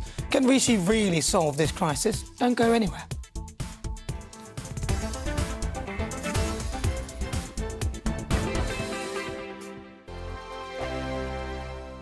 It's all about family, being in people's living rooms, all the interaction and getting to know who our viewers and listeners are. When I was young, my dad used to say, Nana, stop arguing. I wanted an outlet that would enable me to give my opinion. People are going through a really hard time right now, and I know that you don't feel like you're being listened to by the establishment. I came to GB News because it's the People's Channel, and I want the audience to have their say on the events of the day. We're dynamic. We do something different. Democracy shows that the wisdom of the nation is in its people. I get to travel to find out what the story is from a personal perspective. The British people aren't fools. We know when we're not being told the full story. We've got to work out how Britain moves forward from this. It's the best country in the world. The establishment had their chance. Now we're here to represent your views. Britain's watching. Britain's watching. Britain's watching. We're proud to be GB News. The People's Channel. Britain's news channel. Hello, I'm Esther McVeigh. And I'm Philip Davis. Whether you're watching or listening on TV, online or on radio, we handpick the latest stories, debates and expert opinions for your weekend. So whether that's politics, news or showbiz, we've got it covered. Join us every Saturday morning at 10 o'clock on GB News. Join me, Camilla Tominey, on Sunday mornings from 9:30, taking the politicians to task and breaking out of SW1 to see how their decisions are affecting you across the UK. Bursting the Westminster bubble every Sunday morning, only on GB News, the People's Channel. Britain's watching. GB News has its own late-night paper preview show, Headliners, where comedians take you through the next day's top news stories. You don't have to bother reading the newspaper, we've got it covered for you. Headliners, every night at 11 p.m. and repeated every morning at 5 a.m. We won't send you to sleep like some of the other paper review shows out there. GB News, the People's Channel, Britain's news channel. Join me, Nana Akua, Saturday and Sunday afternoons on GB News. Expect fiery debate and passionate discussion as me and my panel tackle some of the biggest topics hitting the headlines. It's a place for everyone's opinion. No one gets cancelled, but no one gets an easy ride. Oh, she's on it today! Be ready for conversations that are fierce, frank, and of course, fun. Every Saturday and Sunday afternoon from 4 p.m. on GB News, the People's Channel. We are GB News, the People's Channel. And right across the United Kingdom. You can find us on Sky Channel 512. Virgin Media Channel 604. Freesat Channel 216. Freeview Channel 236. And YouView Channel 236. You can also take us with you on DAB Plus Radio. With the GB News app and at the website gbnews.uk. We're absolutely everywhere. Come join us on GB News, the People's Channel, Britain's news channel.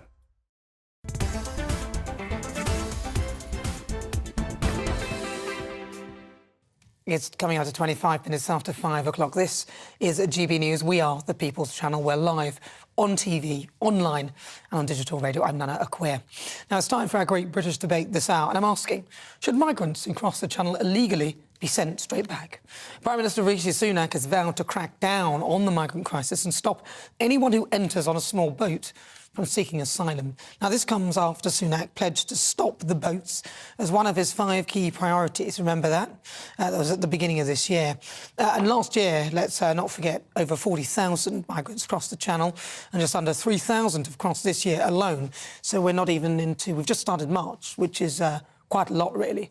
And it's currently migrants who reach the British shores can claim asylum and simply stay in this country to have their case heard. And as you know, the majority of them end up staying, full stop. Sunak's new legislation would axe this process entirely for illegal migrants. But is this just more smoke and mirrors? For the Great British Debate this hour, I'm asking, should migrants who cross the Channel illegally be sent back? I'm joined now by former Labour MP Stephen Pound, Belinda de Lucy, who's a former Brexit Party MEP and Director of the Centre for Migration and Economic Prosperity, Stephen Wolfe, and Harjit Singh. I never get this right, Harjit, sorry. Harjit Singh Bangle. Bangle like a bangle, I remember you told me. Bangle, UK immigration lawyer. All right, now, Harjit, I'm going to start with you, because is it even possible legally for this to happen? Probably not. It depends how the legislation is brought out. They'll definitely try to attempt it, but let's have a look at attempts in the past. I don't think you can literally cut off every single route for someone to claim asylum and only say, right, if you're from this country, you can claim it, this country, you can claim it. We currently have no safe legal routes to claim asylums, hence why people have to get here and claim it. And if you're now saying, right, if you do get here, you're not allowed to claim it, then you sort of are breaking international law. It'll probably be challenged, just like the Rwanda scheme has been challenged. And, you know, it's probably another thing that we're going to be promised, and yet we won't see come to fruition. Well, no, well, let's think about it. They're breaking international law. Belinda de Lucy, what do you think? Is it even possible? Well, I mean, as we've said many times, the Conservative Party are great on rhetoric and spin and tough talk about the boats. We had Boris Johnson 3 years ago or so saying exactly the same thing as Rishi.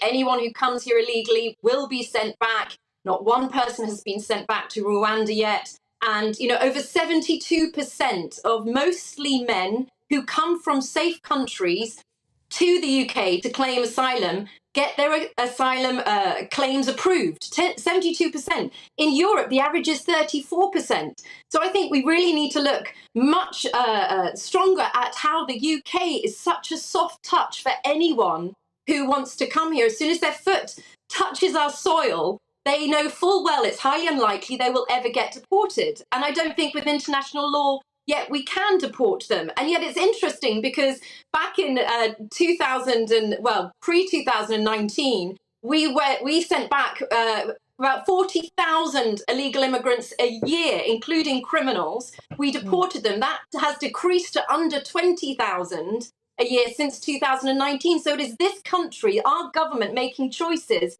to be a very soft touch. And they keep dangling the carrot. It doesn't matter what Rishi says or the agreements he has with France. The fact of the matter is they'll still come and try and get here. Even if they get deported, they'll come back again and again because we give them a lot of money and an easy way to claim citizenship. Well, let's have a chat to Stephen Wolfe. He's the director for the Centre for Migration and Economic Prosperity. Stephen. Well, I think what we've got to analyse this in two particular ways. Hardeep is correct in the sense that at the moment, because of our membership of the UN Convention on Refugees, it makes, and our membership of the European Court of Human Rights, it makes it incredibly difficult for any government to try and remove somebody that arrives in this country illegally once they claim asylum. We must make it clear, everybody who enters the country without a proper visa or right to enter the nation is illegal. Everybody on those boats are illegal until they make that claim for asylum. So that's where the important point comes in.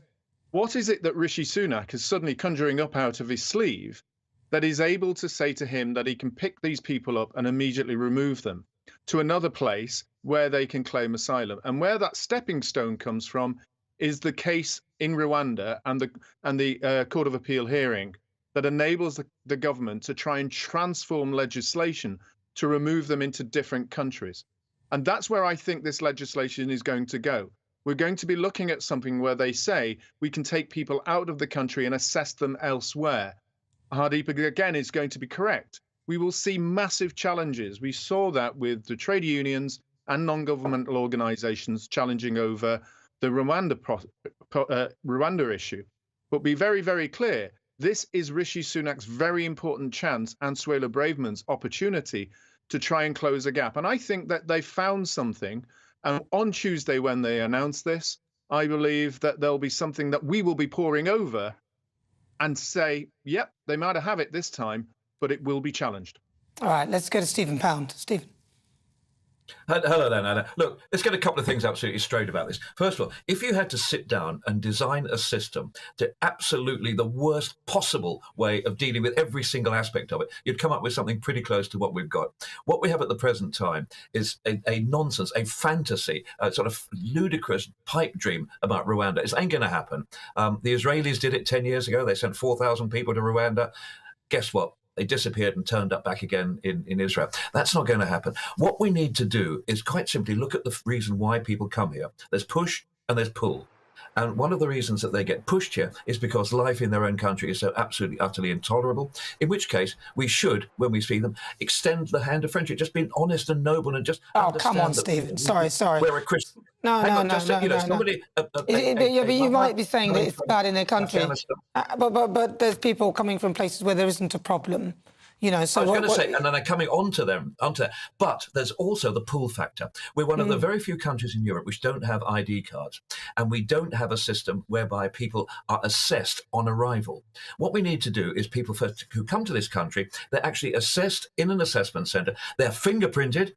They're given identification cards, and they do not disappear into the black economy. But how about just sending them straight back? Let's see. So just as a quick poll, are we going to negotiate with the Taliban? We're going to say to the Taliban. But it's more about the route that you've taken. If you come via an illegal route, Belinda, should they be sent straight back? Yes or no? Well, that's the Dublin Convention. No, I'm asking Belinda. The Dublin Convention is still there. I'm asking Belinda. I'm so sorry. This country cannot take care of the world's poor. We have to put the British people first. This is absolutely crazy. If I lived on a street with starving children and had a loaf of bread, I'd be giving it to my neighbours and the children on the street, not sending it off to another country to feed its poor. Unfortunately, I feel very sorry for people who are coming from poverty. But it is not up to the British taxpayer to fund every single person who wants to leave their home for a better life. It isn't, and it's not fair. Secondly, there's 100 million displaced people in the world. 37 million of them, the UN says, are genuine refugees. They would all have the right to come to the UK under these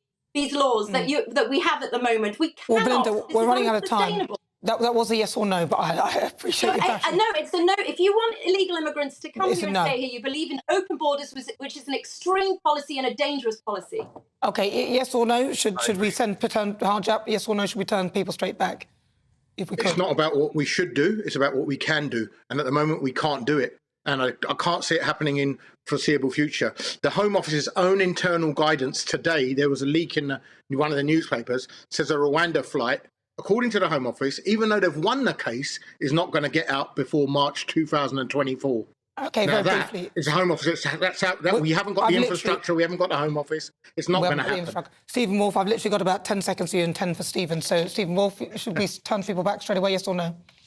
The option should be there for governments to be able to turn away illegal immigrants whilst we have a very important asylum process in place for those who are genuine asylum seekers. Stephen Pound, 10 seconds. Albania, absolutely right, but we do not negotiate with the Taliban. We can't negotiate with the leaders in Tehran. We can simply, in some cases, it is just not possible. Where it is possible, we must do it, but we need to assess properly and humanely. Thank you very much, Stephen Pound. Really good to talk to you. He's a former Labour MP. Belinda de Lucy, former Brexit Party MEP, Director for the Centre for Migration and Economic Prosperity, Stephen Wolf, and Harjap Singh Bangal. Yes. UK immigration lawyer. I knew I'd get there in the end. Thank you so much for joining me. And if any of you spotted a naughty picture there, we apologise for that.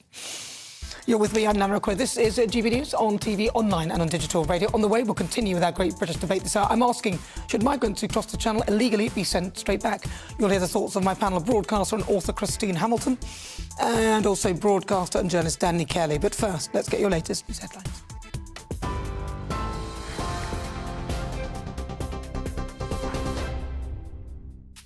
Hi there, it's 5:34. I'm Aaron Armstrong in the GB newsroom. Ambulance worker strikes due to take place on Monday and Wednesday in England have been called off after the union entered pay talks with the government. The Unite union says talks will now take place in the coming week, but insists any deal must be new and not affect staff conditions.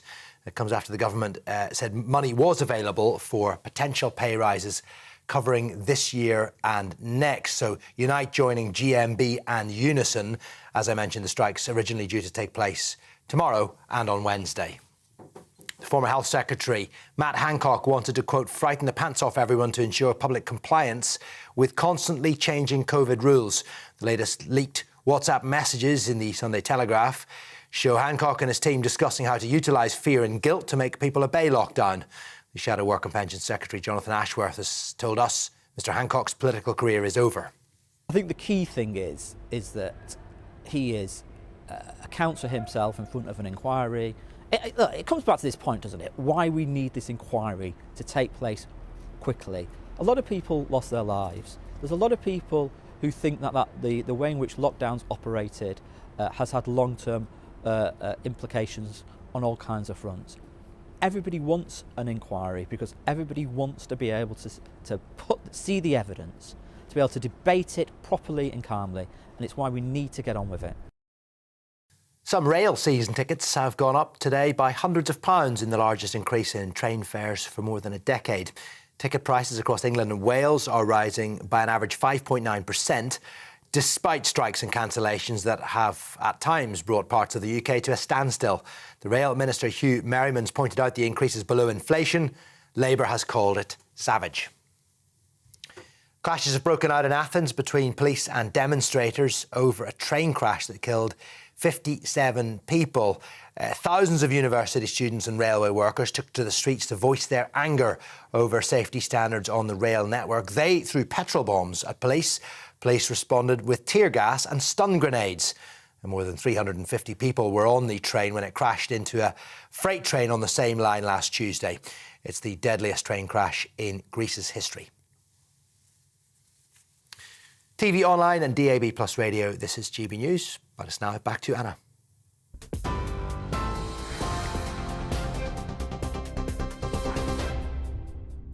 Thank you, Aaron. It's just coming up to 38 minutes after 5 o'clock. Stay here on GB News because on the way, our Great British Debate this hour. And I'm asking, should migrants who cross the channel illegally be sent back? We'll have a discussion on the stories that caught my panel's eye, including comedian Chris Rock questioning Meghan Markle's racism claims against the royal family. That and loads more. Stay tuned. We'll be back after this.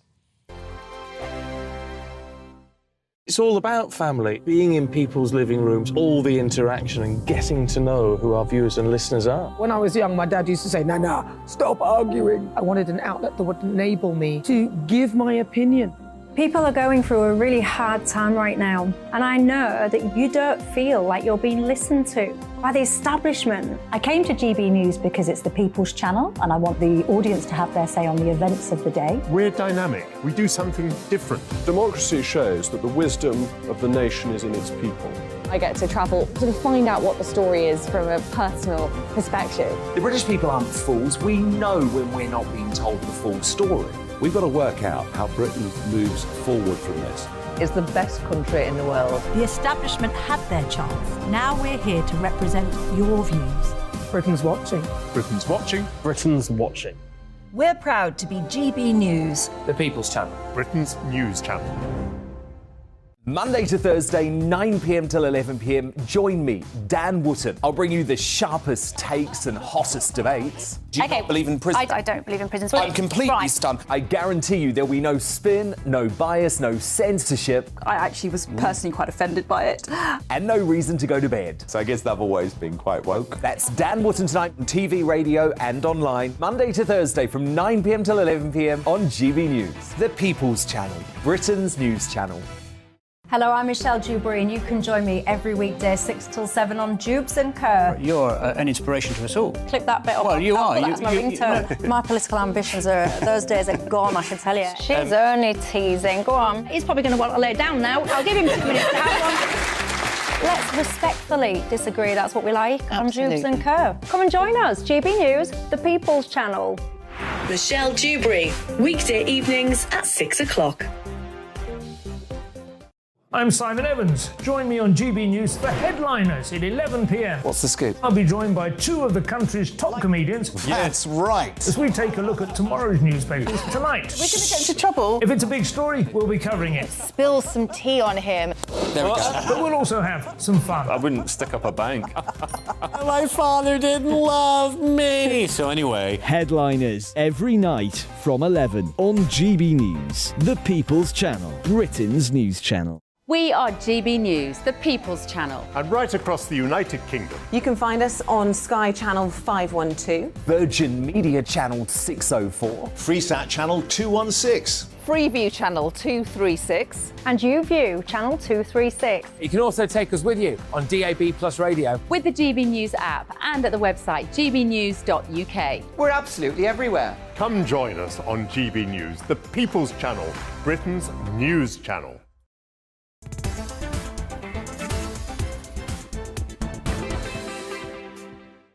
41 minutes after 5 o'clock. This is GB News. Welcome on board. If you've just tuned in, you've missed most of the show, but it's fine. We've got about 19 minutes left. I'm Nana Akua. We're live on TV, online, and on digital radio. And of course, it's time for our Great British Debate this hour. I'm asking, should migrants who cross the channel illegally be sent straight back? Prime Minister Rishi Sunak has vowed to crack down on the migrant crisis by stopping anyone who enters on a small boat from claiming asylum. And that is the bit here. Once you claim asylum, then you get all the rights. Until that point, as Harjit pointed out, you are illegal. So that is an interesting thing. So he's trying to stop that from happening. Now, last year, over 40,000 migrants crossed the channel, and just under 3,000 have crossed this year alone. Now, we're just into March, which is all quite a lot. So if you consider that multiplied by 12, and that's just the beginning, I think we're looking at a huge figure this year. As it currently stands, migrants who reach Britain's shores can actually claim asylum and then stay in the country to have their case heard. Sunak's new legislation would axe this process entirely for those who cross via the channel. But is this just more smoke and mirrors? Can he actually do it? So for the Great British Debate this hour, I'm asking, should migrants who cross the channel illegally be sent straight back? Let's see what my panel make of that. Welcome again to my panel, author and broadcaster Christine Hamilton, and also broadcaster and journalist Daniel Kelly.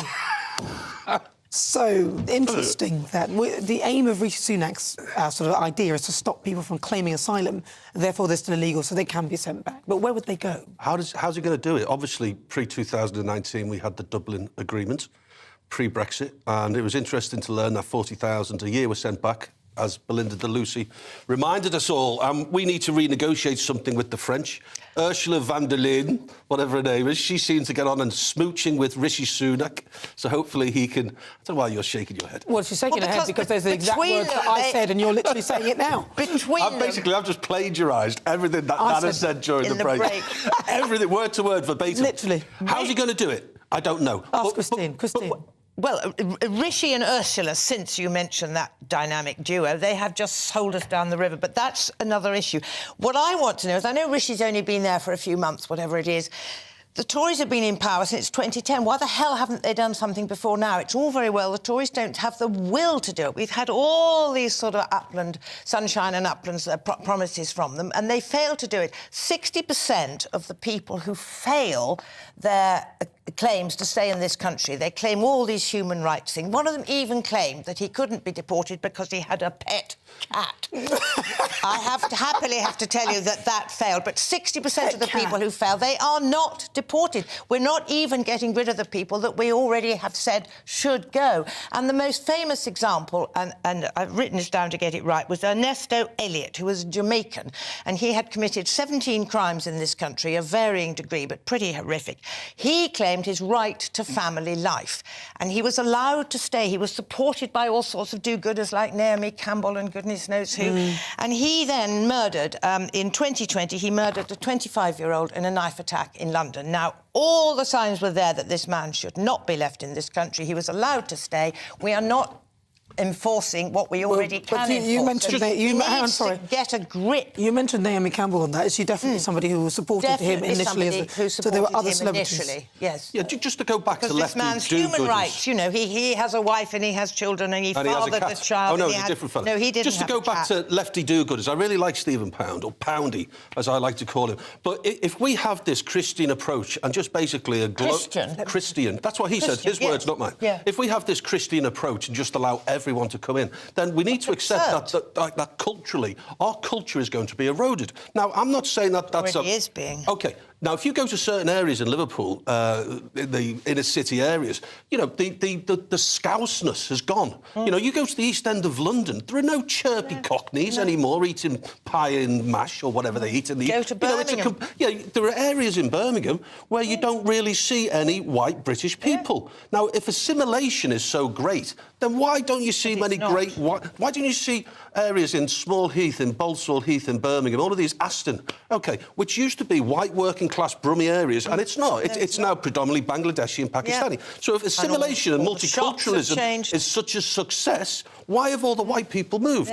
So we need to accept... Listen, we need to accept, if it's an open-door approach, then you need to accept that culturally it's going to change.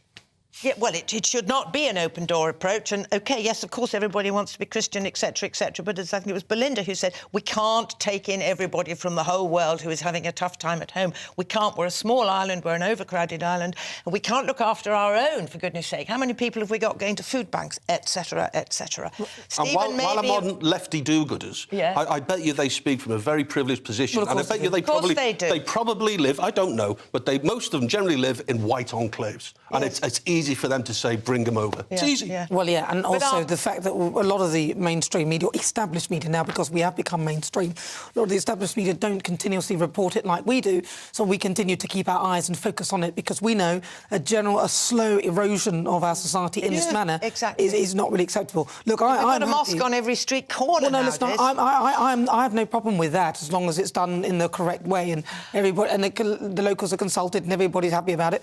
I have no problem with that, and I've also no problem with the fact that the migration that we've had, legal migration, is big. It was over 1 million. But we know who those people are. We agreed that those people can come in. So it shows that we are not behaving in a racist manner. And actually, those people come from places like Africa, India, rather than us choosing people who are white from Europe. So... No, well, our immigration policy is absolutely not based on white people. Exactly, Yes, because people. it was before with the EU. But it's not at all now. It's completely multicultural. Where I live in Leamington Spa, there is great assimilation with Indian communities, with the Sikh community and the white community, and we just rub along fabulously. And that's because, in my view, the assimilation is easier if there is not a religious restriction on certain things like booze. You know, like in Islam, you can't have a pint. Well, I just think when in Rome, do as the Romans. So, or if you're going to do your own thing, then do your own thing, but don't force everyone to join in with it, because that's where you've come. Right, this show is nothing without you and your views. Let's welcome some of our great British voices on their opportunity to be on the show and tell us what they think about the topics we're discussing today. I've got 4 of you. Yeah, let's start with Brian Dugan in Solihull. Brian Dugan, should they be sent straight back, seriously, and not be allowed to claim asylum?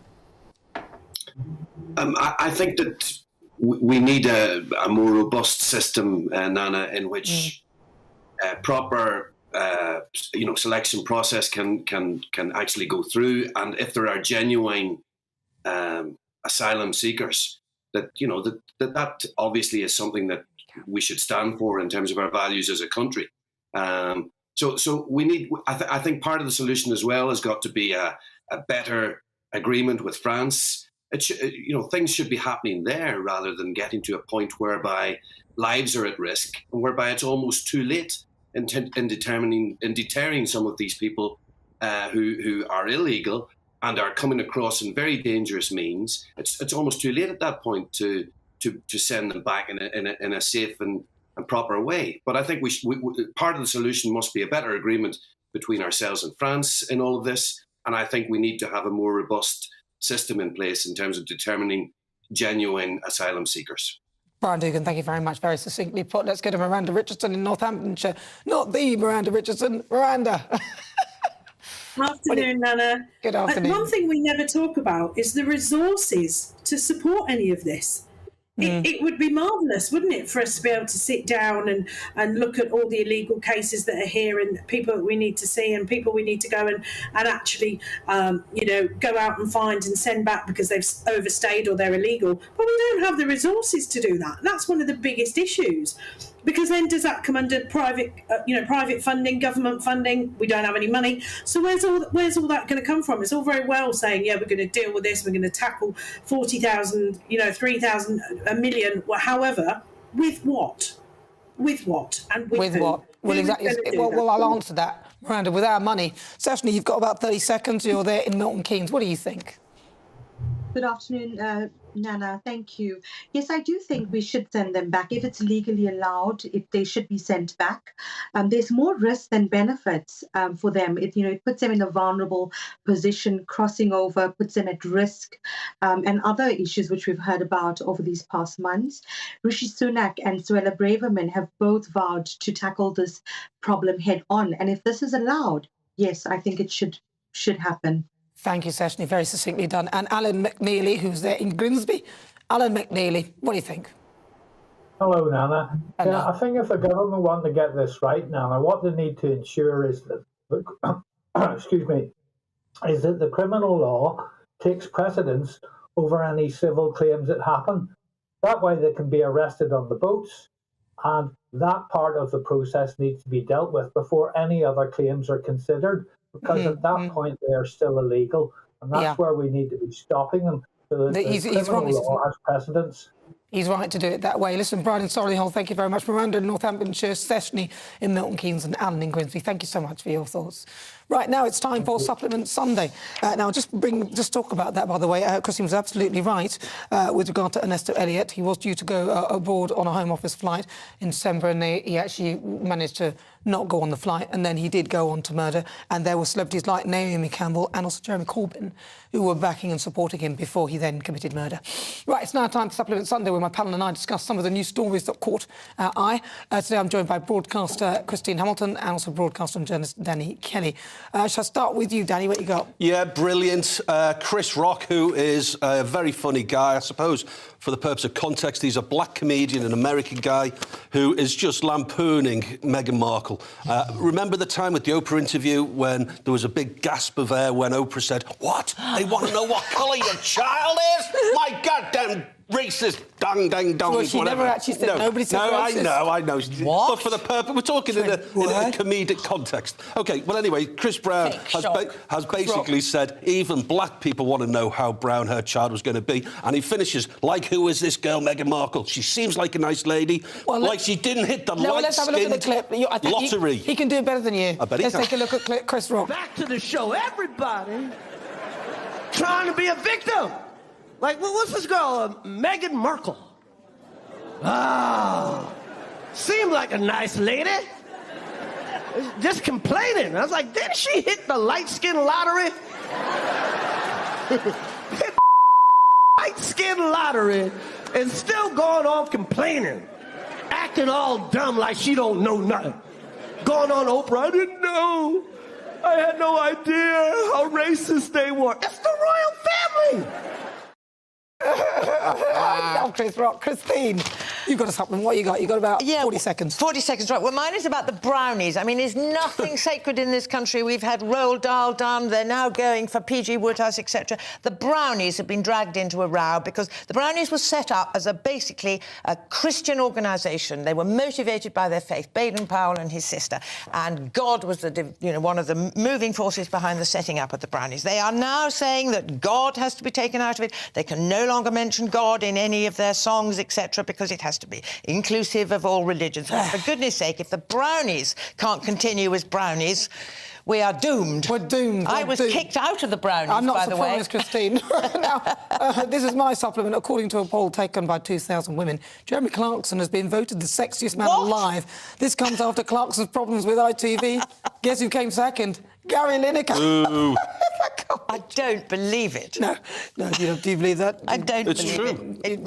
I don't believe it, but it's true. There is a poll there.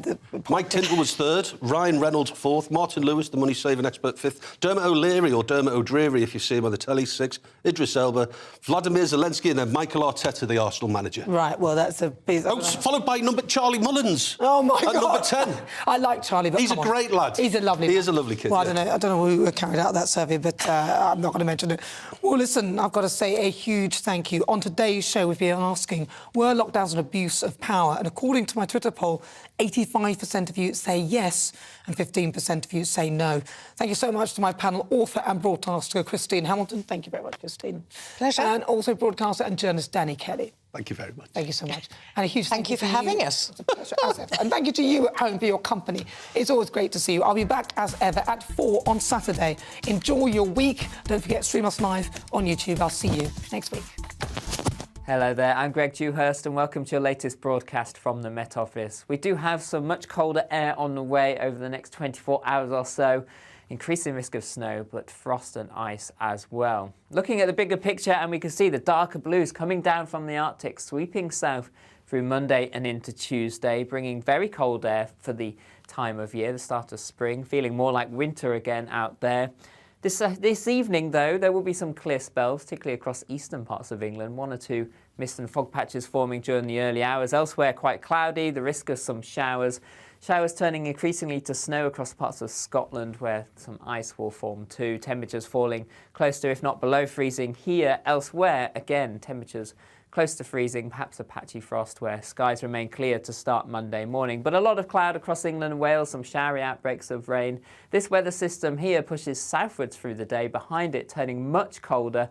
Wintry showers, sleet and snow across Scotland, falling to some lower levels, leading to icy conditions in places. Sunny spells too, and here temperatures dropping away, falling to 1 or 2 Celsius across parts of Scotland. Perhaps highs just ahead of the frontal system of 9 or 10 degrees across the far south. Into the evening time, the weather front will start to slow down across parts of Wales, the Midlands, into southern England, and perhaps some longer spells of rain redeveloping here, some sleet and snow perhaps too as we move into the early hours of Tuesday. Elsewhere, we'll generally see clearing skies. Snow showers around coastal areas, temperatures -5 to possibly near -10 Celsius across Scotland to start Tuesday morning. But a sunny start